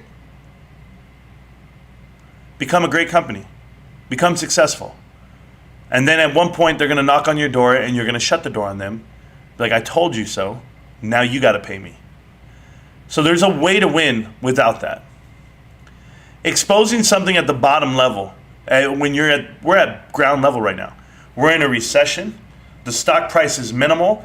ETH is at the bottom. It's still merging as well. There's so much technology that's being exposed right now from Web 3.0 and gaming relationships between IMX and everything that it's doing on all platforms. There's a lot of moving pieces here. And if you're just so quick to say, I want to expose this, I don't need to. Not yet. It's like prematurely writing an article, an investigative article, without having all the facts. You don't need it. It's not needed. David, that step right there is not needed. You might want it, though. You might want it because you want to get a little bit more money in your pocket today. I think this will be the way. I think being a better company will be the way. And growing the company that way. So that's what's coming our way. I applied to the GameStop marketplace. I was able to mint NFT and loop. Yep, and looped. Looping NFT minting is cool, much easier and cheaper than OpenSea. You mean than BrokenSea? Absolutely. Pretty sure Looping just launched stacking. I don't know what that means, but we'll figure it out. I mean, it is what it is. I have NFT to give to you and your viewers, but I don't know how to give it to you, how much it will cost. Because I can. You can just send it to my wallet via Twitter. It's there, or even in the description of this video. Would you recommend joining the military? What a great question. Wow. What a great question. Eldon Yobo? Whatever your name is. 100%. 100%. 50 times out of 25. Okay? I mean, it's that great of a deal. I don't think there's a better program for any American kid than the military. Period. And I don't care what people tell me on this one. And I don't have a skewed view on this. I'm just telling you how to become successful in life. They give you the fundamental tools on how to do that. And no, it's not sitting up straight, speaking out loud, learning how to march, doing push-ups. It's none of that. It's the security that it provides initially. Right? So can I give you the point? Half of you guys are, since you said yes, what branch of the military would you join? Army Black Gloves. And I'll explain that too. So let's just draw it back, my own personal experience, right? So I was in the military, did 5 years. My brother's in the military currently 20 years, 18 to 20 years, in that range. My sister, 18 to 20 years as well. My older brother, 5 years. Maybe more. I don't remember per se. My grandfather, my cousins, my whole world, right? Everyone around me, military. And when I joined the military, just so you guys are aware, I didn't get any influence from anybody. No one told me to go. No one said, hey, I think it's a good idea for you. None of that. I literally was listening to the Forrest Gump soundtrack. Those songs, like a lot of CCR, Fortunate Son. A whole bunch of songs were just playing. And I was like, man, this reminds me of the Forrest Gump movie. Makes me want to join the Army. And at the time, my girlfriend was like, you'll never do that. And I was like, the hell I won't. I've always wanted to. I was 18. And I went. And it was before 9/11. So my recruiter, God bless him, was like, hey, man, you're an athlete. You're this, you're that. You're going to love it. There's no war. You're good to go. I'm like, all right. You can only imagine. You can only imagine how it all worked out. But even I made the phone call to my brother. Well, my sister agreed. Her and her high school sweetheart agreed to join a year later after I did. And they did. And they just got out like maybe a month ago, 2 months ago. They're retired now. Retired multimillionaires. Like, what can I tell you? My brother, he's well off. He's good. They're all first sergeants, by the way. All highly ranked individuals. Second highest rank enlisted that you can get. And here's why it works out for the Army. Could transition from military life to civilian life, there's a job. Every military installation is basically a city. And so if you need a job within that installation, you have it. And you'll have a GS qualifying score, you'll be a GS7, a GS8 coming in if you've been in the military, and it correlates. You can get a job easy. I remember when I got out of the military, it was 2004, 2004, that range. I was looking for a job right after I got out. And I was like in this world where I'm like, I don't know anything about CONUS, continental United States. I hadn't been in the U.S. for 4 years. I was overseas the whole time. I went from one deployment to one deployment to one deployment because they were paying us to stay deployed, and I had nothing tying me down. So I was like, it's easy, and I was having fun. It was a goddamn party, even when it wasn't. Even when you're out there sleeping in a cot, GP mediums, and you're building tent city, and you're doing all. It didn't matter. C-wire, you're setting up EPW camps, all this crazy shit we're doing. It didn't matter. You weren't depressed. There was no post-traumatic stress syndrome. None of that bullshit. Not if you have the right mind for it. If you're built for it. And some people are, some people aren't. I'm not speaking ill on them, like, talking down about individuals who have a tough time coping. I'm just saying some people are built for this shit. And I'm one of those guys, right? So I called up my brother. I told him what I was doing. I was like, yo, man, I just got Soldier of the Year, fiscal year 2003 from MACOM. Oh, MACOM Soldier of the Year. My brother was like, how do you do that? I was like, I don't know. Just kick ass and take names. It's like, all right. The next year, my brother gets it. He joined the military, got it in his first year. He got Soldier of the Year. For Fort Huachuca. He was military intelligence. That's his training facility site, and he was a he was a certified ethical hacker for the military, and he worked on systems. He worked in think tanks. He worked with the Edward Snowdens of the world and things like that, where they all worked at the same spot when they were at NSA, Pentagon, all that shit. So when you think about your jobs and what you could do and how it relates to the private sector and or the civilian world, it just translates very well. So I'm in Savannah, Georgia at the time, straight out of 3rd ID. Fort Stewart, Hinesville, and I was like, yo, okay, so I'm going to be at Hunter Army Airfield, which is downtown Savannah. I get out of the military, I'm stuck there. I didn't go back home to California, I'm stuck in Savannah. I need a job. How do I go get a job? Well, let me go see what's going down. I go down to this employment center. The VA sends you there, and they go, hey, you're going to go to this employment center. Don't worry, there's jobs for veterans over here on this side. So everyone else is competing for all these other jobs. I've got a sure job no matter what, and I get to choose. So I get to go work for Georgia Pacific at the time. I worked for Cognizant Security. I was the area supervisor for all of like Southeast America. And why? Because I had a military police background. And they were like, hey, guess what? This guy can do all. I was working for the G8 Summit. So I was in charge of security for the G8 Summit. It was wild. So, and I'm young. I'm 23. And I'm like, what the hell, right? So after all that, come back this way to California. Want to get a job? Prior military? Yep. I just checked the box. Yep. There's the job. You have it. My next job? Prior military? Check the box. You got it. People know what they're hiring. They know what they're hiring. They're hiring people that are going to show up every day. People that are going to kick ass and take names. So do I encourage it? Absolutely. I remember my drill sergeant drove me around in his truck. And he was like, I was a distinguished honor grad. I was up for that for the whole platoon. And they were like, hey, we want to talk to you real quick. He's like, do you see this house right here? And I was like, yeah. He's like, that's my house. Those are my cars. It's my family. He's like, I do that because the military gave me the money to do it. And I was like, thinking to myself, like, damn, I'm going to have a house. I'm going to have cars. I'm going to be able to take care of my family. I've got it. And now I'm just it. And all I have to do is wake up every day, put on the uniform they tell me to put on, work out, feel good about myself, go eat chow, come back, clean up some motor pools, do whatever, go bake, eat again, go work out at night, go play some video games, go play some sports, talk to some girls, dance in a club. It's the same fucking thing. It's just what it is. It's a lifestyle that you learn to grow accustomed to and you learn to respect. But those people are sacrificing their time so that you and I can sit right here. Just remember that part. There's dudes out there overseas right now sacrificing their time from their family and everything. That's why you respect them when you see them. Thank you. I don't say thank you for your service because people hate that shit, to be honest with you.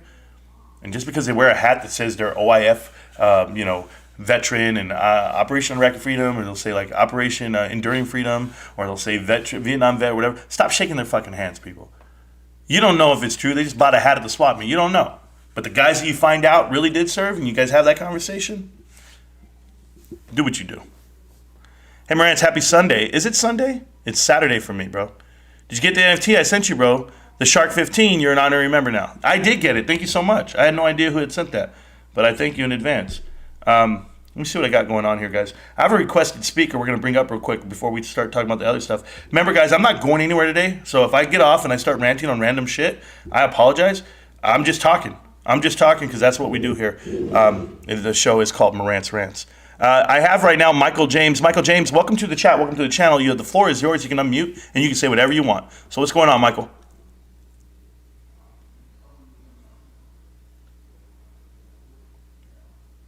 The mute button is yours, Michael.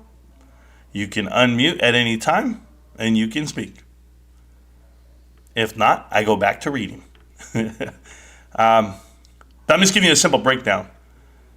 So if that's a question. To go back to this other question, I don't need to expose anything, David, on the shorts. I'm not worried about shorts. I'm worried about my company and how it grows. And if it's going to grow massively, we need to be aware that that can play a part on culture. So we have to be careful not to grow too big. I don't want to be AMC. They grew too big too fast, and they're fucked. I applied. There we go. Yeah, but I would actually recommend joining the military. Absolutely. Absolutely. Free medical, free dental, free vision. You get a place to stay. You get separate rats, basic housing allowance. They give you money for food. They dress you. Everything is perfect. Meanwhile, the greatest depression in American history, time clock is ticking, and when it happens, Wall Street as we know it is gone, in my opinion. Yeah, I mean, it could be your opinion on that, David. I mean, those are drastic statements to make. I think it's too much money for it to just be gone, and I don't think one stock's going to do it. So I just think a lot of money is going to shift from one group to the next. And over time, it's going to take time. Michael James, I did bring you up to be a speaker. At any time, you can become a speaker. Just unmute your mic, or you can sit there and look cute. It's cool, bro. I don't mind. The Great Awakening is coming. Sure. Space Force, bro. Space Force. I won't do Space Force. That's for damn sure. Yeah, but Army, because it has the most jobs, is why I say the Army. It has the most civilian jobs that are relatable. Like for me, I was a military police officer. I could have went straight to the police force if I wanted to. Nah, didn't want to. It's number one job to have to get a divorce in the country, basically, and so I'll pass on that. I love the job I have. I get to stay right here in front of you.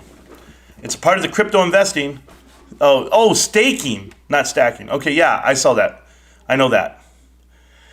Okay, so my speaker stepped down, so he's not there. No problem. If anybody else in the Twitter Spaces call wants to talk, you can talk at any time. Just request, and I'll bring you up eventually. But we're going to be going over the topics that we are talking about. I've come to the full conclusion that I was correct on APE, and everyone and their mother was wrong. Everyone. I told you. And nobody wants to admit this shit. Nobody wants, don't talk bad. I read the SEC filing. I read it in detail. And apparently so did a lot of other people. That's why BlackRock sold 41% of their shares. I'm telling you. That's why the insiders sold 90% of their shares. Last week alone, 2 weeks ago, the chief accounting officer for AMC sold 90% of his shares. 1 day later, BlackRock sells 41% of their position. Nobody wanted to hold that shit. LRC has allowed staking for a while. Oh, on Loopring? There are different dates, and there's release bonuses interest for staking. Oh, well, if you can buy it and hold it, cool. I know a buddy of mine, he stakes crypto that we don't even sell like on most exchanges, like some random crypto, and he gets like 126% back. And I'm just like, it's called Tonic. It's the crypto.com, their own in-house crypto. I'm good, bro. I'm good on all that. I'll just I'm staking my own shit. How about that? To my wife. I got to explain to my wife, baby, I don't sell my GameStop shares because, I care about you. Well, when can I stop working? That's all my wife ever asked me. When can I stop working? I say, ASAP, babe. ASAP. We got a new speaker in the chat here, guys. I have unmuted I don't know your whole name. Captain Wicked. Captain Wicked, how you doing, sir? The floor is yours. You can unmute your mic and ask any question or speak your piece. Anything you want to do, bro. Oh, well, thank you so much for bringing me up, Marantz. Yes, sir. What's going on? Oh, not too much. You were saying that we were going to get into BBBY, and so I was wondering your thoughts on what's going on there. What can we expect in the future? Sure. So I talked about this this week in detail. Like we started talking about. Okay, so let's just go back to like July. I've been live every day for the last year and a half. Right? We're live. We're doing a live stream, whatever it may be. Everyone's hanging out. We're talking, and we do it on YouTube. We don't do it on Twitter. Just so if anyone on Twitter is wondering what the hell, I don't see you live. I do Twitter maybe once a week, but I do YouTube every day. So we're on YouTube and we're talking, and I go look at the chart for Bed Bath & Beyond, and I was like, $4? Like, what the hell? So I started looking at it, and I actually bought in just on the chart. Yes, I'm aware of Ryan Cohen's in. I'm not aware of their whole earnings statement yet, and I went through it a couple of times now. Just because I go through it a couple of times doesn't mean I fully understand what the company's trying to do, because I study retail. You guys know this. But when I look at Bed Bath & Beyond, and we were buying it at $464, $466 that day, I believe even my brother bought like 225 shares at $4 and something. It was the bottom for me. Like when I looked at the chart, I said, oh, that's the bottom. And it was. We bought the bottom. We got really lucky, I guess. I sold for about a 25 to 30% increase. Obviously, it increased 600%. Did I really lose out on anything? No, not to me, because I don't think that way. I don't think on what ifs. I don't think on I missed the whole run or I sold too early. I never think that way. I'm a base hit kind of guy. I can get 100 base hits and I'm happy with it because I don't risk anything I don't need to risk. I have enough put into GameStop. I'm risking. But when I look at Bed Bath & Beyond in the play and I'm paying attention to the dates, we'll go back to March 1st. March 1st, Dragonfly gets funding from RC Ventures and L. Catterton. And they get funding up to $500 million plus. They won't tell you how much it is, but there's a lot of money out there floating around for Dragonfly. Dragonfly is a company that acquires small companies, right? Small e-commerce companies or portions of other companies. They buy out things. It's kind of the way Berkshire Hathaway has run their company, where they're buying out whole companies. They don't just buy a portion, they buy out the whole thing, the sector that they want to buy. So it's a great business practice. It really is, if you do your homework and you find the right business. And in this case, Ryan Cohen being put on the board of directors in February for Dragonfly, Larry Chang already being on the board of directors, and Michael Day is on the board of directors. Those are all Chewy guys. So if I remembered the tweet correctly, he says, I want to save the children and babies. Right? I want to save children and animals. Well, saving animals is Chewy. Saving babies is Bye Bye Baby. That's just me. Right? I don't have to look into it much more than that. And people are like, you can't be connecting dots. You can't be making investments based off of shit memes and tweets. Okay, well, I won't. So let's talk about the money. I follow money as well. So on March 1st is when the announcement came that Dragonfly got some money. And the money that they got was from RC Ventures and L. Catterton. So they found funding. 5 days later, Ryan Cohen buys 1/10, aka 10% of the company, Bed Bath & Beyond. Now, he didn't tell you to go buy it. He just went and bought it. So it told me something. It told me that he wanted to be an insider. He wanted to see what was going on. He wrote a letter to them saying, hey, I think a portion of your company is profitable and you can survive as a company. So he's telling everyone there, all the employees, everyone there, you guys can be profitable. You guys can weather the storm of this brick and mortar nightmare that you are. Sell off this portion of your company and it will keep you afloat. That's it. Because you might want to sell off a portion of it. Just because it's a valuable portion doesn't mean you can upkeep it. You don't have the inventory. You don't have the clientele. You don't have enough. Your e-commerce platform is trash. Nobody's shopping on bedbathandbeyond.com. So he's saying, hey, sell me this portion. So to do that, he goes in and he gets the CEO pushed out.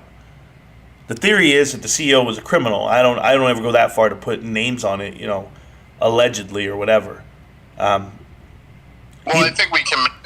I'm sorry to interrupt, but yeah. I was just gonna. I think we can, also add in that once they changed the payout structure of the CEO, he did leave. So I mean, it's kind of telling in that fact. Well, remember what he said: overpaid executives make him sick. Exactly. But then when you look at it, he got 3 people put onto the board. And the 3 people that he got put onto the board were not the traditional e-commerce people that you would think. Like, he didn't put them on the board to make that company better. He put 3 people that specialize in M&A, mergers and acquisitions. So they're prepping for either a merger of some kind or an acquisition of some kind. And I said, okay, he's putting it out there in plain text. The craziest part of this is what this other guy put together that I can't even picture.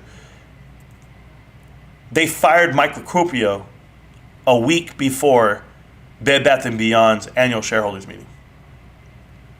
So if you push him out, the narrative changes for Bed Bath & Beyond, and it lowers the stock price,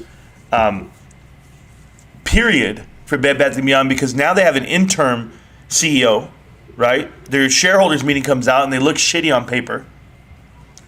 And they don't have a plan. The only plan they have is, we're going to tell you our plan at the end of August. So that gives them 6 weeks to figure out how they're going to do this. And in those 6 weeks, look at everything that's happened. It ran.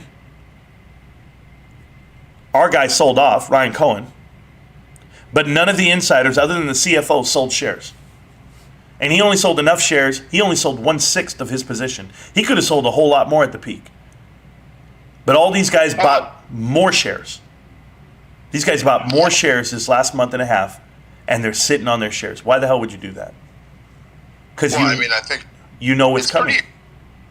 Well, exactly. You know what's coming, but I mean, it's kind of apparent too when you look at the institutional end insider. I mean, the actual real float of that stock is like 13% of shares outstanding, or so, around that number.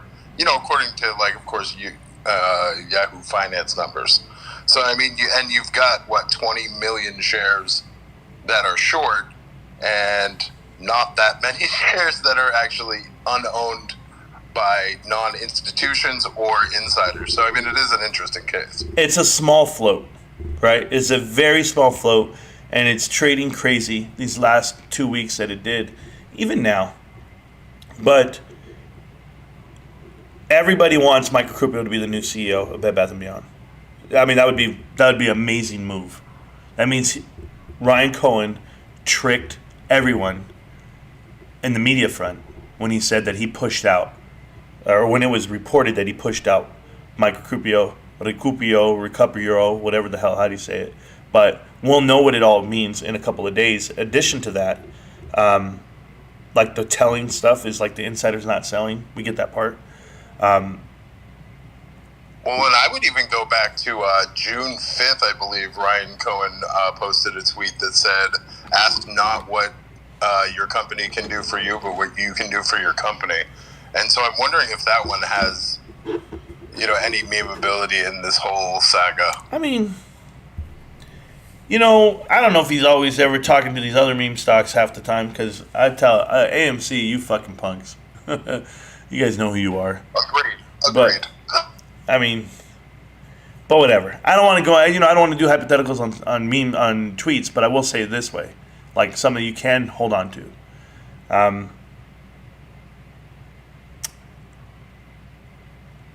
Kramer comes out to the media, and he tells everybody, as the stock is running, guys, offer shares right now. Save your company.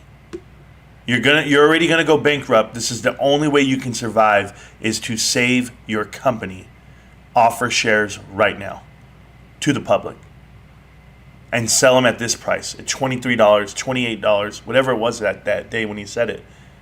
They didn't offer a single share because they weren't afraid of bankruptcy, because they knew they had funding, they know they have a plan coming, and they're all aware. It's writing on the wall. And Kramer's doing his best to get his short guys, hey, let me convince these guys right now. Well, guess what? Your platform's small, Kramer, and it gets smaller every day. Keep looking in the mirror. Keep staring at your junk. Kramer, it gets smaller every day. It's not what I always ask myself this: who's the next Kramer? Who's the next guy that's going to be on TV shouting at the wind for the next stock opportunity that you don't want to make? That guy's been on TV for 25 years, dude.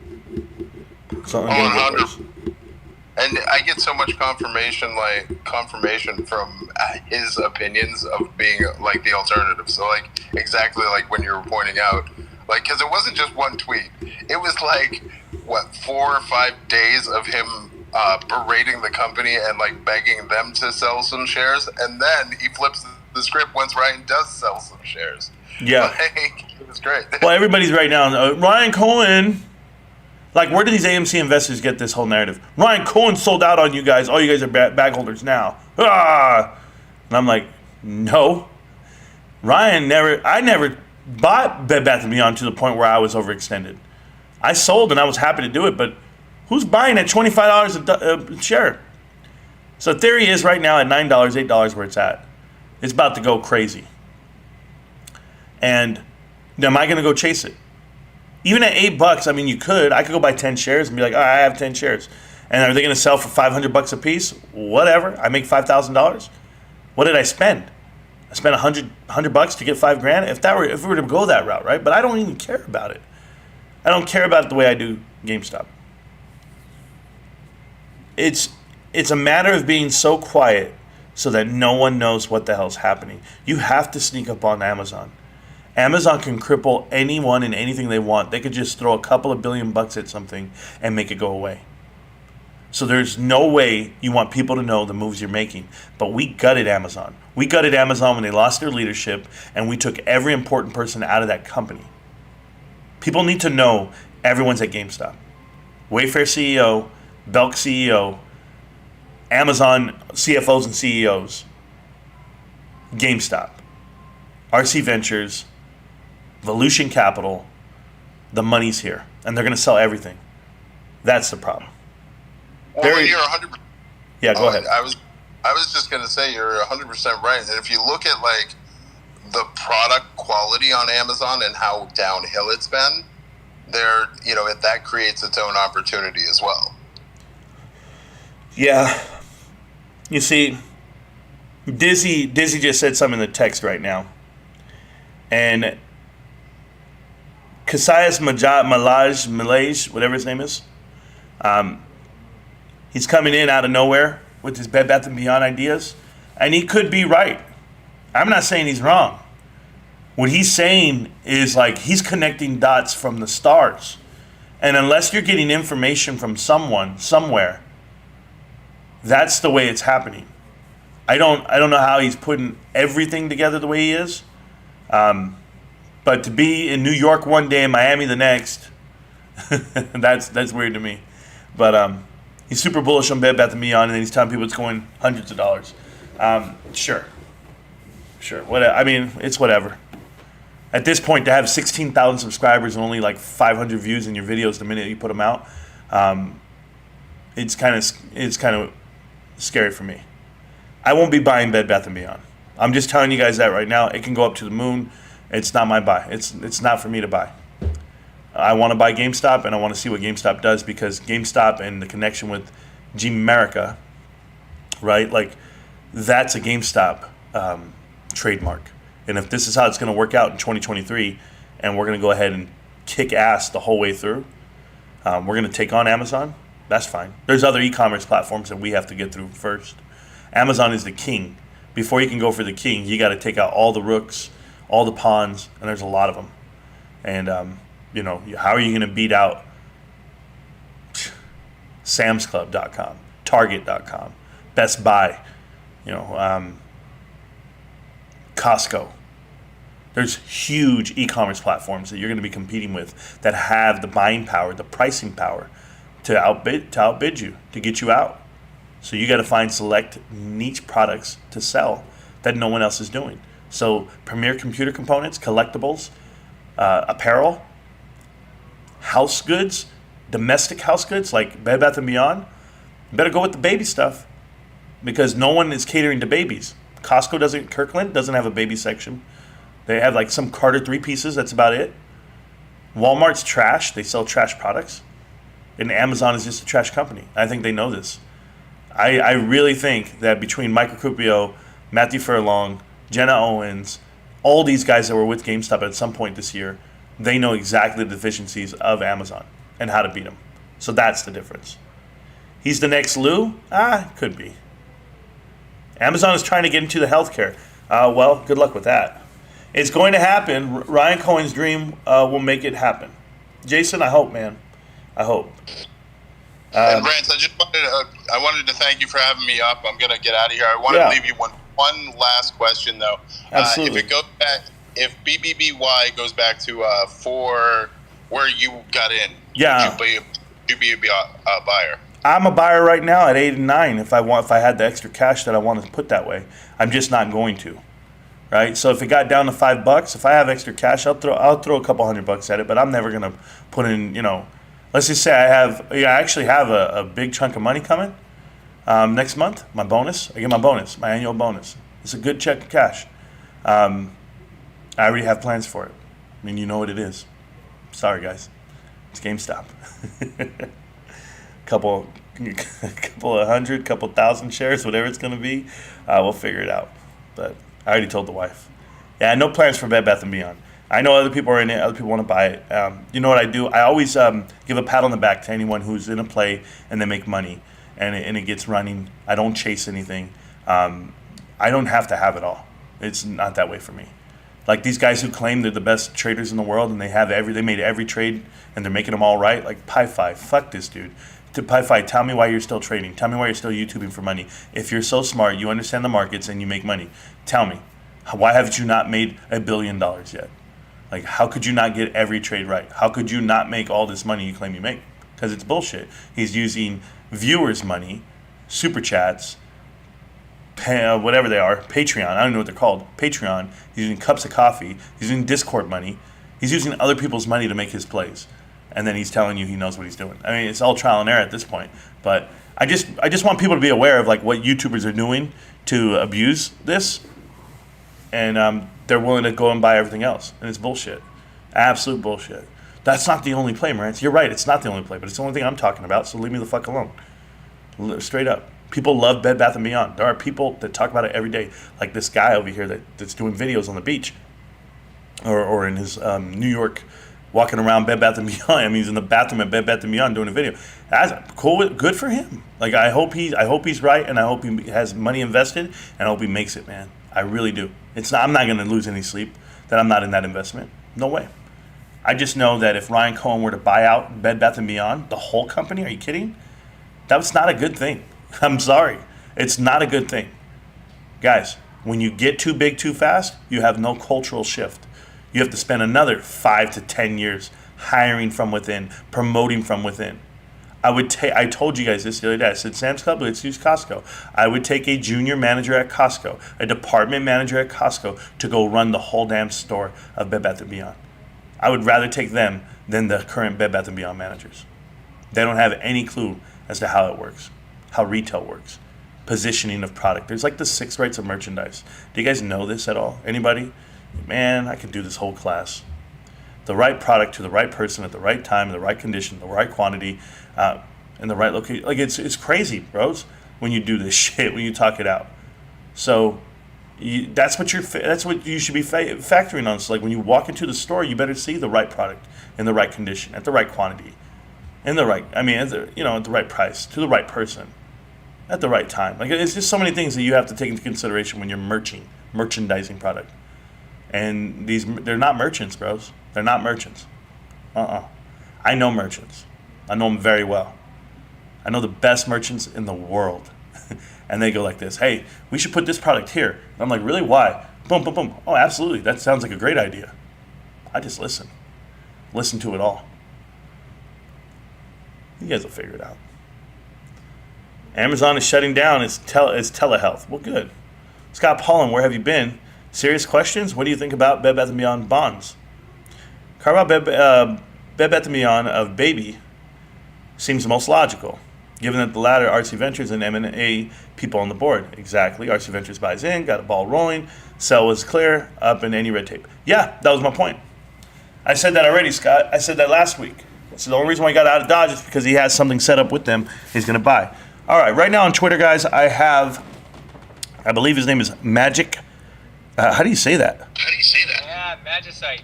Magicite. Spell it a little weird. All right, so you got to mute me because I'm going to be on Echo. But I'm going to let you talk right now. Yeah, I'll straight up. I'm not a GameStop holder, but I do follow the Web3 stuff like quite heavily. And I was curious, did you guys touch on the GameStop NFT side in this conversation yet at all? In 300 meters, turn left onto Was that brought up? No, not at all. Only because I talk about GameStop every day, and GameStop NFT Marketplace is my second home. Right on. Well, from my perspective, I'm not even going to say the stock. You guys can just figure it out by the way I'm talking. But I'm in another thing that's heavy, pushing for Web3 eventually, pushing for blockchain, the whole 9 yards in NFTs. And I know, just from being in that play and doing all the due diligence in that GameStop is going to be exploding in the Web3 space with the GameStop NFT. The reason why that's kind of stalled out partially has a lot to do with the ETH 2.0 merge, which is happening in September. And I know the intentions are to directly compete with OpenSea, just steal customer after customer. And they're going to have an easy time doing it because OpenSea just sucks dick, to be frank. Everyone's getting robbed and ripped off on there constantly. So we know that GameStop is going to push against them hard. And they got all the money in the world to do it, tons of capital, tons of great minds working together in the Web3 space. So they got the ETH 2.0 merge that's going to have the ERC20 non-fungible token to be able to be traded with the ERC 721 tokens, which are non-fungible. Those are the NFTs, the interoperable NFTs that are going to be used in the Web3 gaming space. When you start seeing all these vendors start stacking up one after another after another after another, that's what GameStop's working on, is allowing all these different vendors to start listing onto GameStop NFT. And these are game developers, these are Web3 game developers, and they're all working together doing it. I think if I'm in GameStop right now and I'm a holder and you guys are holding, and I'm sure you guys got some massive fucking bags or you're buying it fresh now, be patient, because that puppy's going to be a huge fucking contender later on. I don't know when, I don't know how they're doing it, but I know they're doing it. It's just a matter of time. The ETH 2.0 merge is going to change a lot. There are so many different blockchain banks in the works right now being developed on Ethereum specifically for this reason, for the Web3 space to explode, for basically Web3 versus console is what it's going to be. It's going to be Web3 versus Xbox and Nintendo and Sony. It's going to be a direct competition to them because it's removing the hardware. I think you guys have an awesome play. I'm fucking cheering for you guys because I hear a lot of talk about what the company's going to do with competing with Amazon, competing with Walmart, and the e-commerce side. Follow the Web3 side, because that's where the high profit margin is, and you guys got a lot of good shit coming your way. But that's all I wanted to say. Yeah, hey, Magic Side. No, I appreciate it. I'm going to have to mute you because you got me on echo real quick. Sorry, my man, but yeah, I'll mute. No, it's cool. I appreciate you. So what Magic Side is saying, he's letting you know that the NFT marketplace is everything. We know this. It's going to expand, and Web 3.0 is mass adopting right now. There's people everywhere. Case in point, Wagme Gaming. Wagme Gaming is out here producing a mobile game that will connect with the GameStop Wallet, and you'll be able to earn NFTs as you're gaming. And that game is not up and live. It's not running yet. It's going to be up in October, the beta form. And within, 2 years, a year and a half from there, how many users do need to have that going? How many users have to be in this Web3 gaming section that you see? There's only 6 games out right now that are connected with GameStop or partnered up. But I only need one. I only need one to hit, and it's off and running. So when you find the one game that's off and running, the partnerships with said studios, when it happens, you're invested. You're able to sit back and be like, I invested in that company. I bought that company. People would have never known to invest into Sony. I'm telling you, back in the 80s and 90s. People are like, I'm in Sony. Okay. What do they sell? They sell this new thing called a CD player, Walkman. They have all that. When did you ever think they were going to get it to PlayStation? I wanted to add in for that too. Yeah. Like, I remember GameStop NFT was even putting out a notice saying, "We're sorry, developers. We know you guys got all these projects you want to list on our space. We're putting first in line. We know you all want to jump on board, but please be patient because there's so many of you. We have to go one at a time." Like, everyone is fucking dreaming to be partnered. Yeah, well, let me explain to you another way. So you have Immutable X, and GameStop announces that they're pledging $150 million to them. Immutable X, in their own world, raised $500 million this year. They're already having a pledge of $650 million on a gaming platform that doesn't even exist yet. It's built upon the layer 2 of Ethereum, which is great. They're building it with Immutable X technologies. But when these gaming companies figure it out, all you need to have is one mobile app, one game on the PC, one to take off. It's over. It's a wrap. Riot Gaming is only famous because of one game. Blizzard Gaming is only famous because of one game. You might have all the other games that came up later. Oh yeah, we play Overwatch. Oh yeah, we play Hearthstone. You're only there because of WoW. You're only on Riot because of League of Legends. Like, you're only on Bungie because of Halo. You only do Squaresoft and Square because of Final Fantasy. It's one game can push a whole platform. When you find that game, you made it. Now, GameStop, the actual company that produced something that they said they would, in 1 year, guys, in 1 year, they gave you a wallet, they gave you an NFT marketplace, and they're letting you fuck around on there. Excuse my French. They're letting you get around and pass NFTs to each other. Not auction them off just yet, but you're buying them and you're trading them back and forth. There's royalties involved. All this is creating mass adoption of paste and copy your wallet. Adapt your phone to be in your wallet. Walk around, tell people about it, and yeah, we have 100,000 downloads already. 100,000? Nothing. We'll get to 1 million. And when we get to 1 million, we'll all look at each other and be like, man, that took 2 years? Okay, cool. 3 years? But I'm invested for a lifetime? How big is it going to be? How big is it going to be? I'm telling you guys. Big.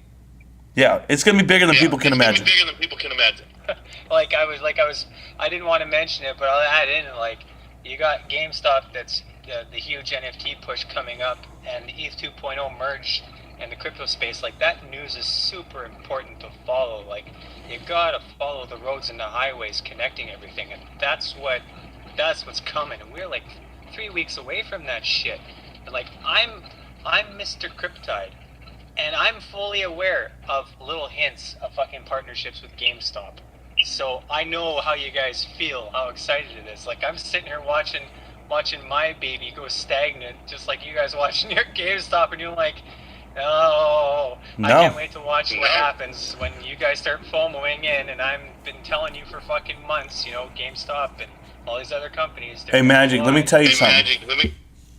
I've been around for almost 2 years, right? Like, I've been talking GameStop for a long time.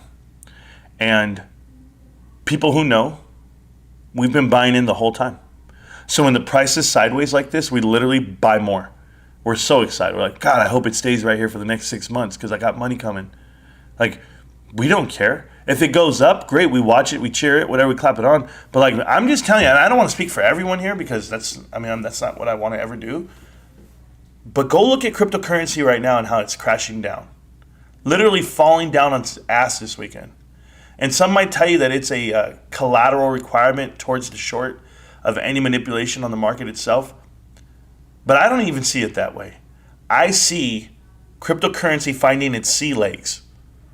It's finding a bottom. Dude, I'll tell you what it is. Yeah. It's a it's a rebalance. So a lot of firms in the world in the banking and investment sectors can load up USDT and USDC in preparation for the Ethereum 2.0 merge. Yeah, you got to have a one-to-one peg on that. Exactly, and you can't start a blockchain bank unless you have USDC or USDT. Yeah, I don't think people know that part. Exactly, you can't use BTC to fucking stake a bank. It has to be a stable coin. Yeah, well, you know what happened with Luna. So 100%, man. So what you're doing... That's what's going on.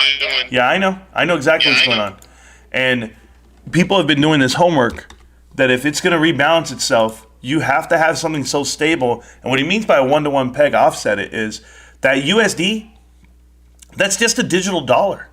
It's just, I mean, you're staking it against your own US dollars at this point. But if you're going to stack ETH and you're going to hold it and they're going to give you money to hold it, and this is how it's just going to be handed out to you, well, now you have a governing body for it. And as long as it can't be manipulated, as long as it's being held on its own accord, I think people are going to figure that out. Investors are going to figure it out, that it's the better buy. The utility behind it. I've said this from the start. Any dumbass out there can say keywords, right? Adam Aaron, case in point. Oh, my company is now accepting cryptocurrency for movie tickets. And you're like, what the fuck?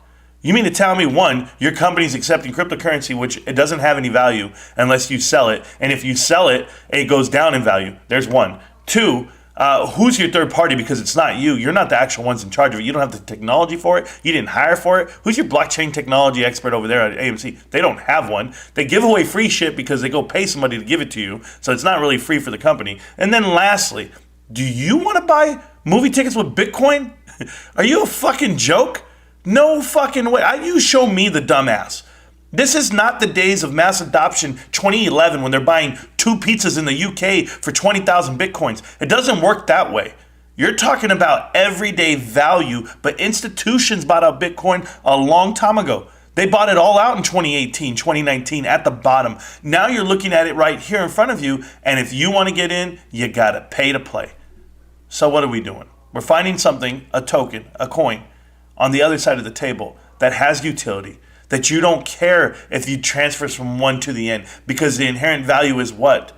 Your company becoming profitable. Your company having a portfolio worth X amount of ETH. This is why they tell you on the marketplace, so-and-so has uploaded this much. They're not saying off-ramped it, but how much have they actually done in volume? Because the volume that circulates in this damn bank, aka the marketplace, is what brings it value. Your bank, when you go to your bank right now, Wells Fargo, wherever you're at, I don't care what bank you go to, Wachovia, you walk in, they don't have all the billions of dollars that people invest in that bank, like put into the bank account. They couldn't cash you out cash if they wanted to. That's not what they're trying to do. And that's not what we're trying to do. We're trying to have people invest into things, aka NFTs, that have value.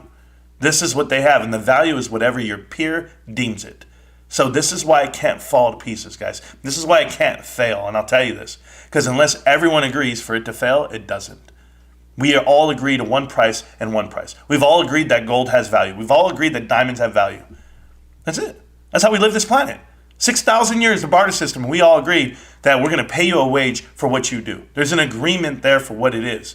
Everyone has found their common ground for what they're doing. And right now, we're finding price discovery on the marketplace for NFTs, for Web 3.0, and for gaming. I just pulled up the GME investor. He's here in the chat, here in the channel. You can unmute your mic. It is your floor to speak. You are live on YouTube, Twitter, you name it. Welcome to the chat. Welcome to the channel. Say whatever you'd like, sir.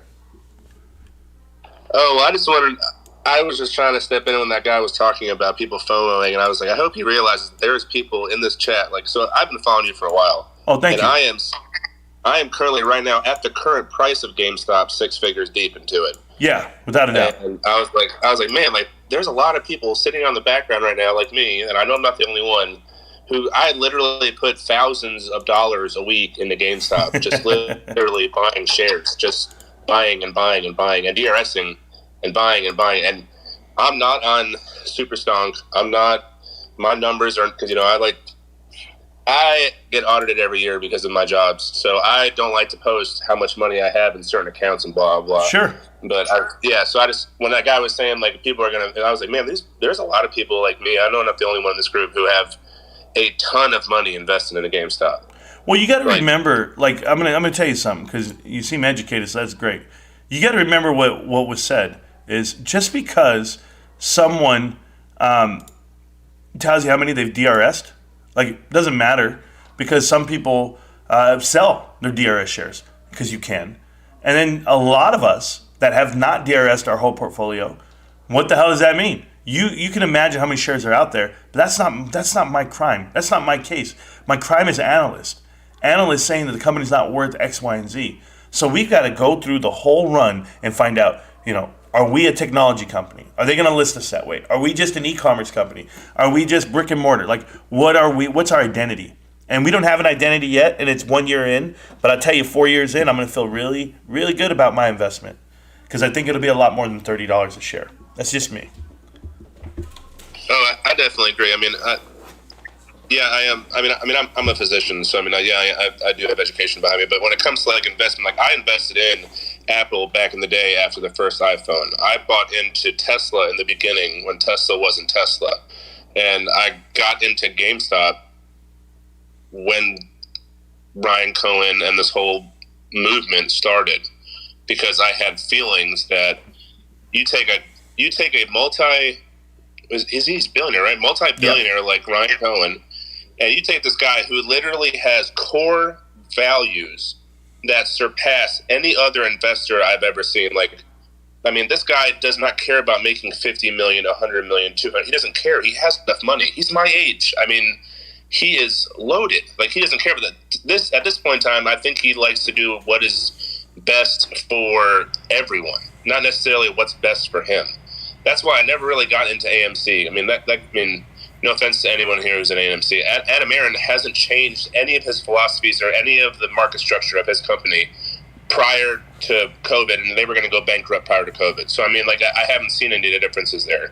But when it comes to GameStop, GameStop needs to eventually, hopefully, be transitioned to out of this brick and mortar idea and have a valuation way more than what it is right now. I agree with you 100%. Yeah, it'll be listed that way, and then people will remember like the multiples, right? They'll trade 10 to 20 times earnings, aka sales. Like it doesn't matter at that point. So I'm sitting back and I'm laughing. I'm laughing all the way to the bank, actually. Put enough into it because I want people to not get discouraged. If you're on the Twitter Spaces call right now, and or if you're on YouTube, obviously we have a lot of people on YouTube right now that are watching. I don't care if you have 1 share or 1 million. You're doing it the right way. Whether you win and get 10 next week or 1 next week or however you can do it. That's why people don't know why I post the way I do on Twitter. I posted about a share, right? Like, ooh, you bought 1 share. And they're like, ooh, you whale. Oh, this. And I'm just like, you don't know. You don't know if that's my last $30. You don't know if it's someone else's motivation needed to buy 1 share as well. If they're like, you know what, if he bought 1, I can buy 1. Like, that's $30. Don't eat for a day or 2. You'll be all right. Like, I'm just telling you, fast for a day, half a day. Drink some water, eat some Ritz crackers. That's how I've been grinding this whole time frame. But it doesn't give you an identity to say, hey, I hit it big, I did it right. Doesn't make you any better than the next person. That's why I'm telling you, I'm cheering on Bed Bath & Beyond right now. I'm cheering on AMC investors. You guys think I'm not. You guys think like it's like, oh, Marantz hates AMC. Hell no. The minute AMC goes up, I get excited. I want to see it run. I'm like, fuck yeah, let these guys get out of this play now. Let them run away from Adam Aaron because it's that bad. The guy's been the CEO for 7 years. Wasn't like he just got there. Oh, I just saved him during pandemic. Oh, hell no. He crippled him during the pandemic, and it got worse. Just got lucky. Just got lucky that everyone was in here to help him out, bail him out, and what did he give him back? Free NFTs and popcorn. Nah, I'm good, man. I'm good. But he cashed out on them, and his kids don't have to work because of it. And one day my kids won't have to work because of this. Because of the shit I'm doing right now. I'm spending my Saturday afternoon off of work on Twitter Spaces, on YouTube, and that's it. Mistress Kate, welcome back. I appreciate you. Hey, GME Investor, let me tell you something, bro. I got a question for you, man. What is your thoughts on bigger is better, i.e. us buying Bed Bath & Beyond? I'm not a big fan of it. I'd rather just buy out the sector, the baby sector, because that product line, that streamlining of that product would be more beneficial on the e-commerce front than actual buying brick and mortar real estate. But I'm okay with it. I just don't know how plausible it is. Well, before, and I don't know if Bed Bath & Beyond has changed, but before medical school, I actually worked for them, and, I'm 36 now, 12 years of schooling. You can only imagine. I mean, it was a long time ago, but yeah. Man, it was a dying company when I was working for it back in the day. I mean, I don't, and that's the thing is I don't think they've changed. I don't think they've changed anything. I do like their customer service though, and I know Ryan Cohen's. That's like have you ever ordered anything? Do you have a dog? Have you ever ordered anything from Chewy? Yeah, I have cats and dogs. Yes, and my wife has cat litter. Yeah. So you ever know it? Like my father-in-law got for his dog's birthday, got a hand-painted like little portrait of his dog, just randomly from Chewy. And they, one of my other friends, their dog died, and they gave him a full refund on whatever he bought a bunch of stuff before he passed away, and then they sent him a condolence card in the mail. What company does that? So I mean, Bed Bath & Beyond has that.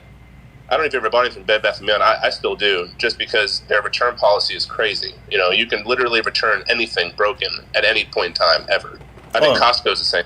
Yeah, Costco has the best return policy in the country. Them and Nordstrom's. Yeah. But if Bed Bath & Beyond is that way, that's cool. I guess you just take those losses. Yeah, I bought some really stupidly expensive wine glasses with really thin stems, and I smashed one in half when I was cleaning it one day, and I literally brought in the broken pieces, and they got me one off the shelf, and they gave it to me, no questions asked. I mean, I don't know if they still use that policy.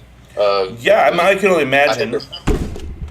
I used to be. So, I mean, dude, I personally think, though, when it comes to buying the entire Bed Bath, I think that may be a lot. But I think a small niche. I mean, you were right before I heard you listening. Bye Bye Baby. Who else does baby stuff? Nobody. Maybe. Exactly. No one. Babies R Us tried it, but they did it wrong. I agree. They created a whole massive store for it. E-commerce eliminates that rental. People keep pointing out the fact that this guy who walked around the Bed Bath & Beyond distribution center, they keep saying it's massive. You guys are ridiculous. I've seen the biggest distribution centers in the world. That thing is not massive, guys. I'm telling you, I've seen the biggest ones. I saw Home Depot's distribution center in Savannah, Georgia. I don't know if it's listed as Savannah. It might be Pooler. My God. I'm telling you how big it is. It is absolutely unreal, because you got to think about how big the items are for Home Depot. And then you can go to GameStop's fulfillment center in York, Pennsylvania, that is 5 times.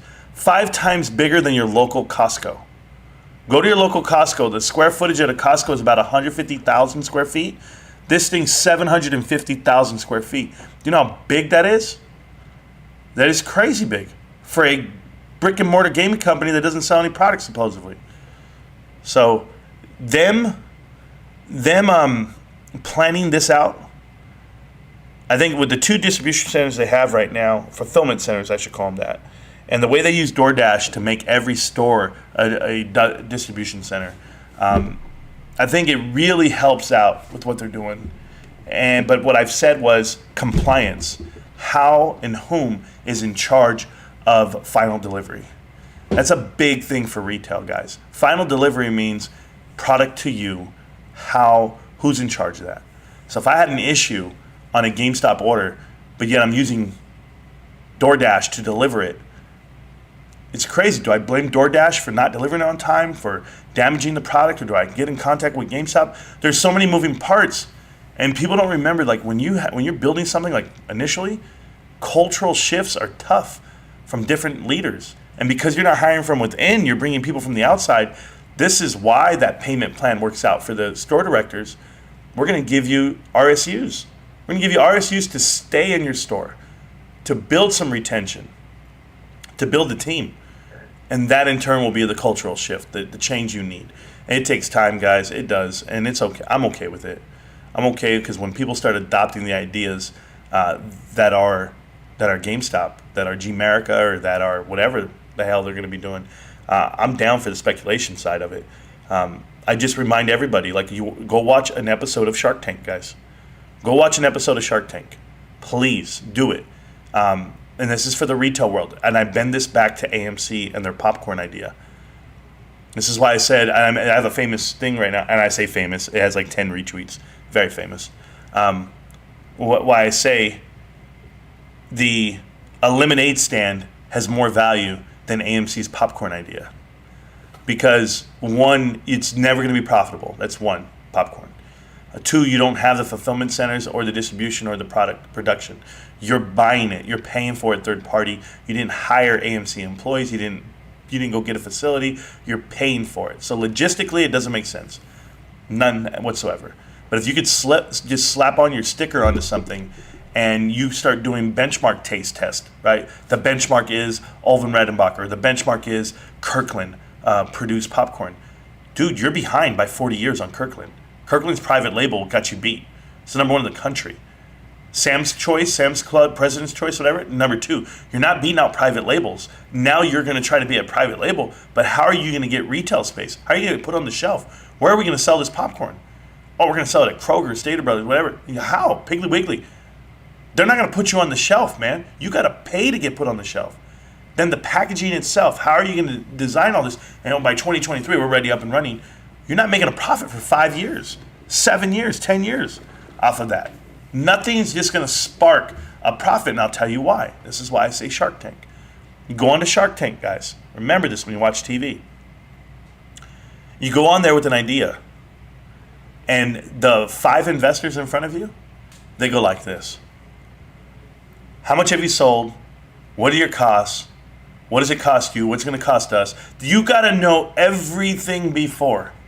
It's not, hey, look what I'm going to sell. No, they want to see, have you tried it? Have you pushed it? We're not going to invest in you. Adam Aron doesn't know how to push out product because he's never created one product a day in his life. Guys, he's never done this side of the table a day in his life. He does movies.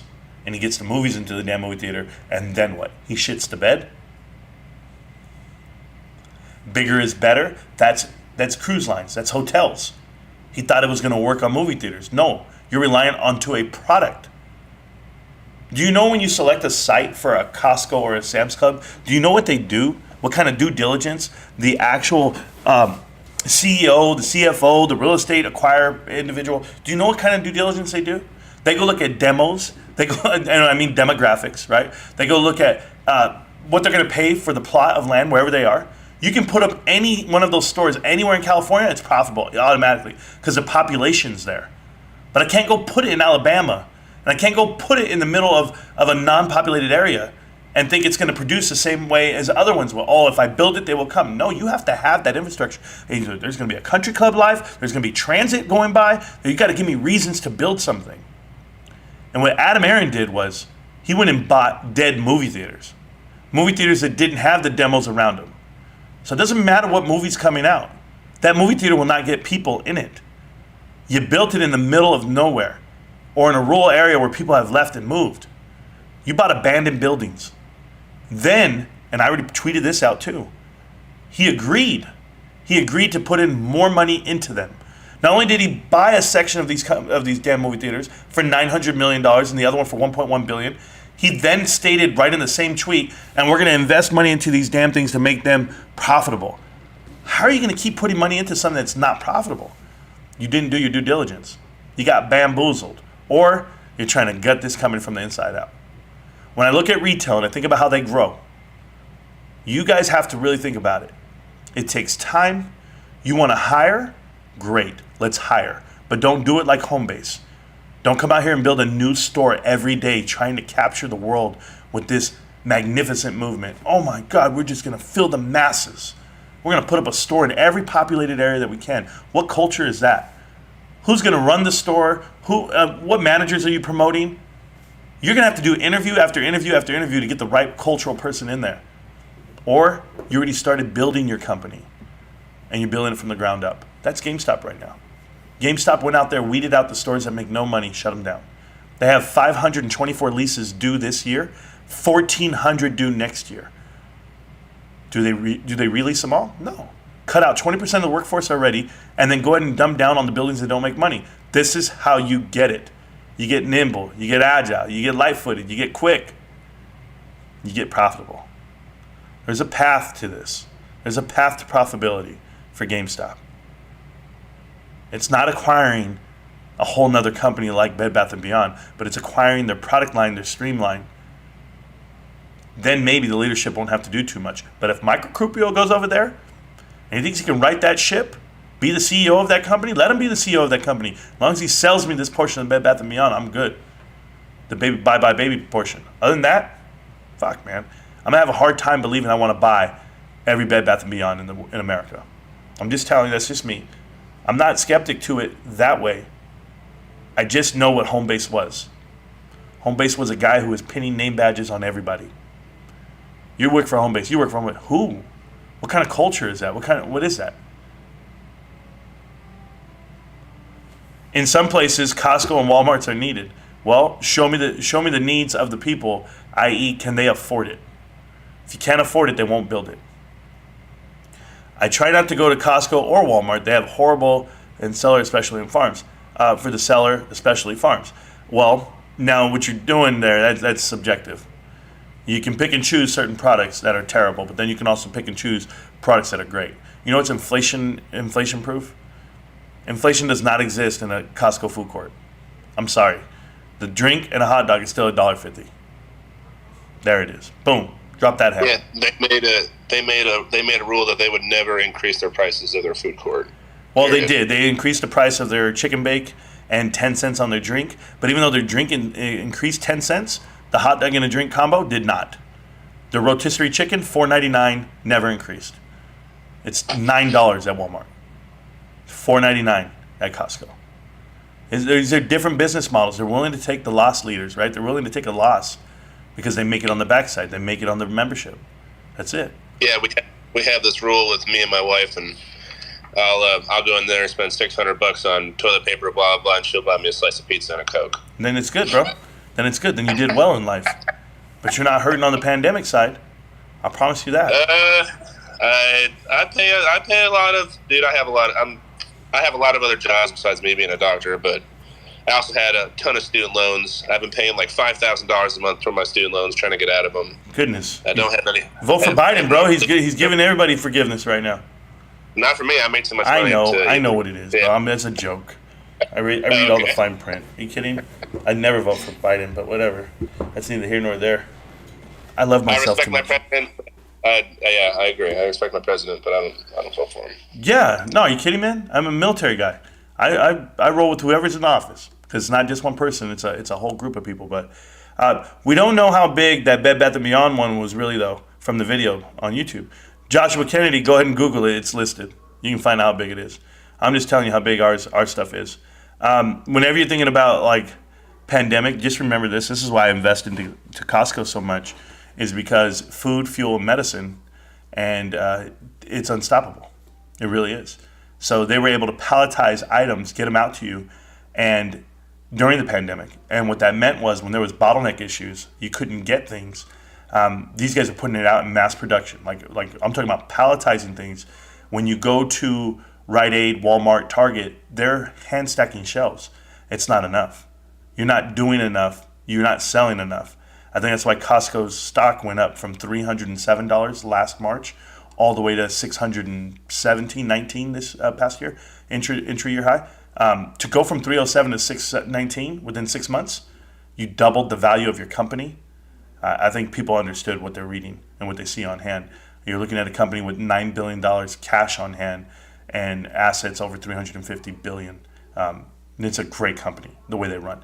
40 years in the making, tons of leadership, tons of cultural changes, and it's still the same. It's still as bad. It's still as good as ever. There's nothing more red, white, and blue than that. I agree with investing in Costco wholeheartedly. I always have. As many of you guys know, I've been buying shares for Costco for over a decade. A lot of people know that on this channel. But they got you hooked, Marantz. What'd they get me hooked for? I think bigger cities, but to crush the local economy big time because they monopolize the industry. I don't know about that. I don't know about that because I know that you can get gas really cheap at Costco, but I know 2 gas stations locally, 2 little dudes, selling it for less than Costco. I know of them. And these 2 dudes, I walked in there, I was like, yo, man, your gas is less than Costco, man. I'm here. He's like, yeah. He goes, I don't make any money off of gas. He goes, I make nothing off of gas. The only reason why you would ever go to a gas station is because you have gas. He goes, nah, I'm making money off the lotto tickets. I'm making money off the liquor I sell. So this place is packed. People are getting gas for free, flat essentially, and he is making money in the store. He found the reverse way of thinking because when he had his price higher, no one was coming to his store. People know what the hell they're doing out here. GameStop's selling the Ring doorbell for the same price as Amazon. We don't care. We're trying to make money off the other things, off the gift cards, off the warranties, off the memberships. There's other ways to make money out here, and it's going to be a penny business for a while. So for all you investors out there looking for massive increases on price, I told you what it is. I already picked my viewpoint for sales for the period. For this quarter right now, I picked $1.224 billion. It'll be announced on September 7th. Hold me to it, please. I have gotten the last two, GME Investor. I have guessed the last two earnings calls dead to the money, to the third decimal. I just wrote it down on my computer, so I'll be sitting around waiting for it. Well, you can go look at the other videos where I got it right. And everybody was here. And I was shocked as the next person. Trust me. I thought maybe Ryan Cohen fudged the numbers just to make sure I'm right. Because he watches the channel. So I was like, all right, cool. Ryan watches this channel. DFV watches this channel. Obviously, Austin Tobit watches this channel. No bots allowed.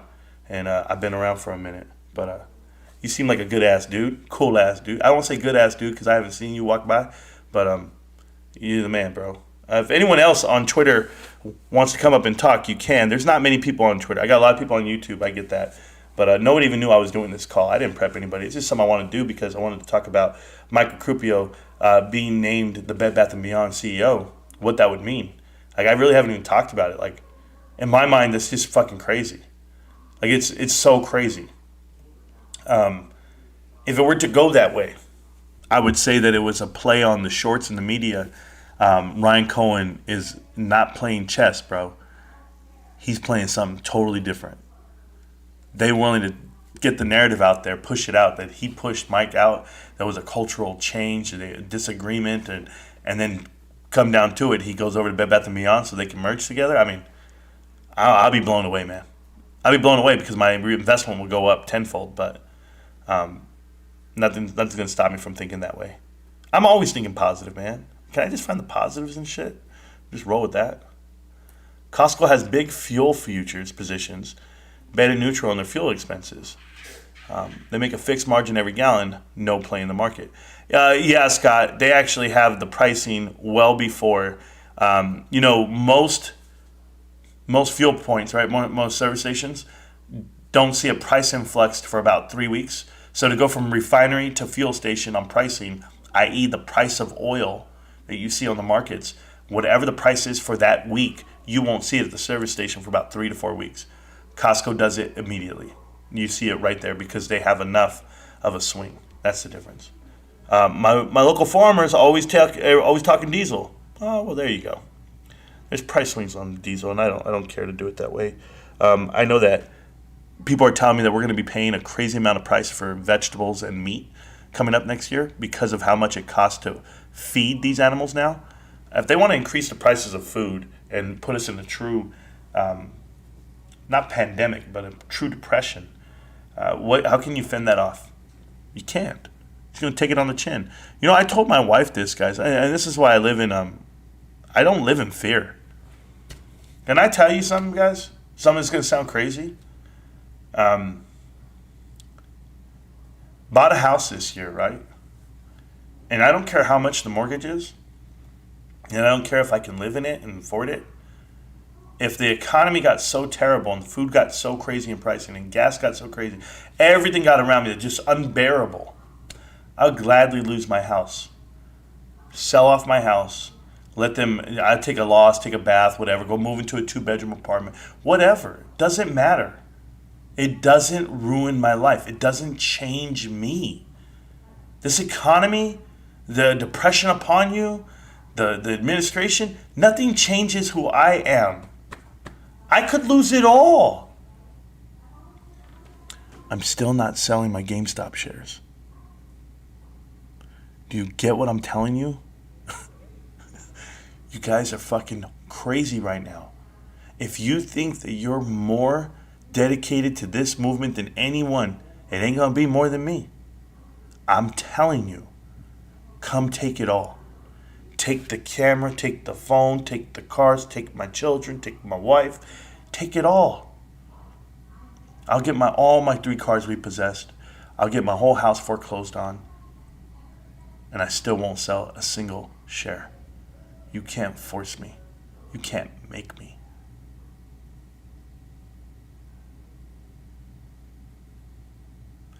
T-Bone, how you doing? Russia increased fertilizer for U.S., even though we can make it here as well. Yeah, and we just go buy it again. The Great Reset, if you want to. Worker shortage is a misnomer. There's no such thing as a worker shortage.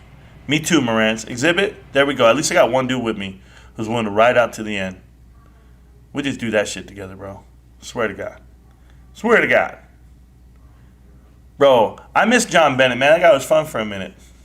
How stupid was he? Anyway, I'm used to it. Guys, I've been talking to you guys for 2 hours. I just want to talk for 2 hours, let you know how I feel about stuff. Let me give you a rundown really quick. AMC currently trading at $8.96 is the low this week. It is $9.17 right now. Dropped down 40 cents in the after hours. Or another 2 cents, I'm sorry, in the after hours. So $9.15. Apologize. $9.15 on the stock. This is a 15-minute chart. If we go to the minute chart, it doesn't even matter. This is a trash-ass company to buy. I would never touch it. And no, thank you. I know who's behind it. Adam Aaron in the shorts. Sure, it's short. Sure, you think it's being manipulated. Whatever. You guys don't even know your foot from your asshole. It's that bad. APE, terrible stock. Terrible, terrible, terrible. $6.49. That is to pay for this damn company over here, this failed company. I pray no one invest into either one of these things. And if you're in it and you had some, well then shit, you're losing money as we speak. It's that bad. Laugh in the face of danger. Sure. Ride or die. Thank you so much. We know what we hold, and it's inevitable. Jason, absolutely, man. Absolutely. For all you guys who watched me before and say, oh, man, Marantz, I didn't know I wasn't subscribed to you. Doesn't matter. You could hit subscribe. It probably won't even work. I'm that shadow banned. It's that bad around here. They don't want my information anywhere. You tell me how Austin Tobit found me. I still don't know. He wrote to me. He said, let's do it. Let's be on the show. I said, okay. Like, how? Austin, you've been in the shadows for a year. People know. I don't even know how to get to your Discord. I don't know you at all. Who the hell put my video up to him? I'm forever thankful. But I got a good feel for what he's about. He got a good feel for what I'm about. But talk a lot of shit, sure. Need to rattle some people. Need to get them out of their thoughts and their heads. And you're not gonna make $1 million off of AMC or APE. Unless you donated, aka invested $2 million, you're not gonna make $1 million. Go put in $2 million, and then you can buy yourself for $1 million, and there you go.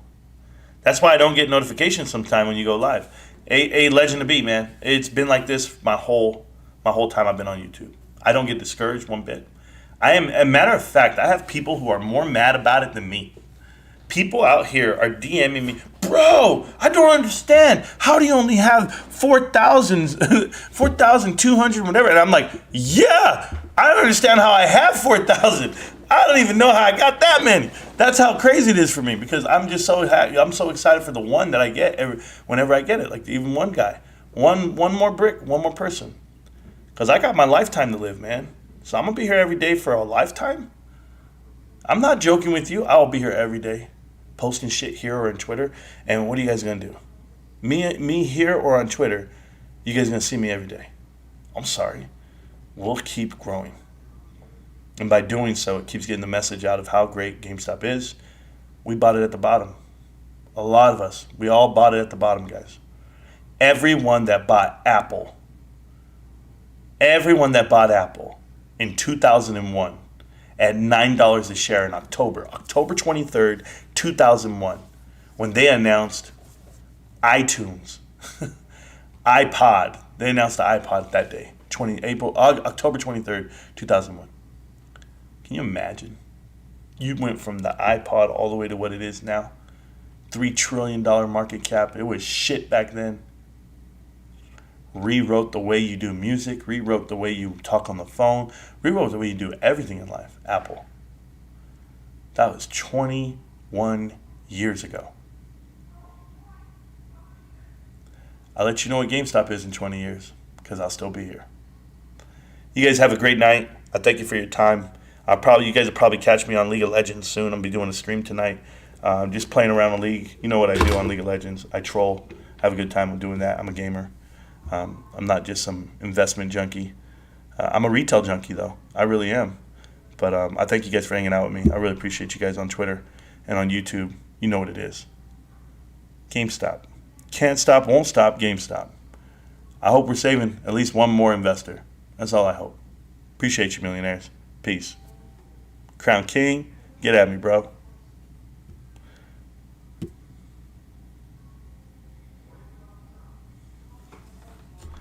All right, so that's done. Over there on Twitter, we had 127 people come in. I felt good about that number. We have over 500 something people come in over here. Bunch of nonsense, you guys on YouTube. I ended my Twitter Spaces call real quick, just so I can talk to you guys on YouTube. We had a lot of fun. I have fun. That's my Saturday. I'm good with that. Shout out to the GME investor. He was a cool ass dude, Dr. GME. I like that dude. What did Kate say? I don't know. Kate hasn't been here in a while. Later, everyone. Enjoy the rest of your weekend. Thank you. Take care, brother Jason. Nice meeting you, Jason. I met you before, I believe. But welcome to the chat. Welcome to the channel. Yes, Mr. Skate. I'm happy you're back. I haven't seen you in a while. But to anyone out there, I'll get another stream going on my live stream for the video gaming. But right now, I just want to thank you for coming on out and hanging out with me, and we just shooting the shit. Hey, Michael Crupio, GameStop? Or the Bed Bath & Beyond? I don't know, man. I'm just going to check it out. See you around, millionaires. Peace.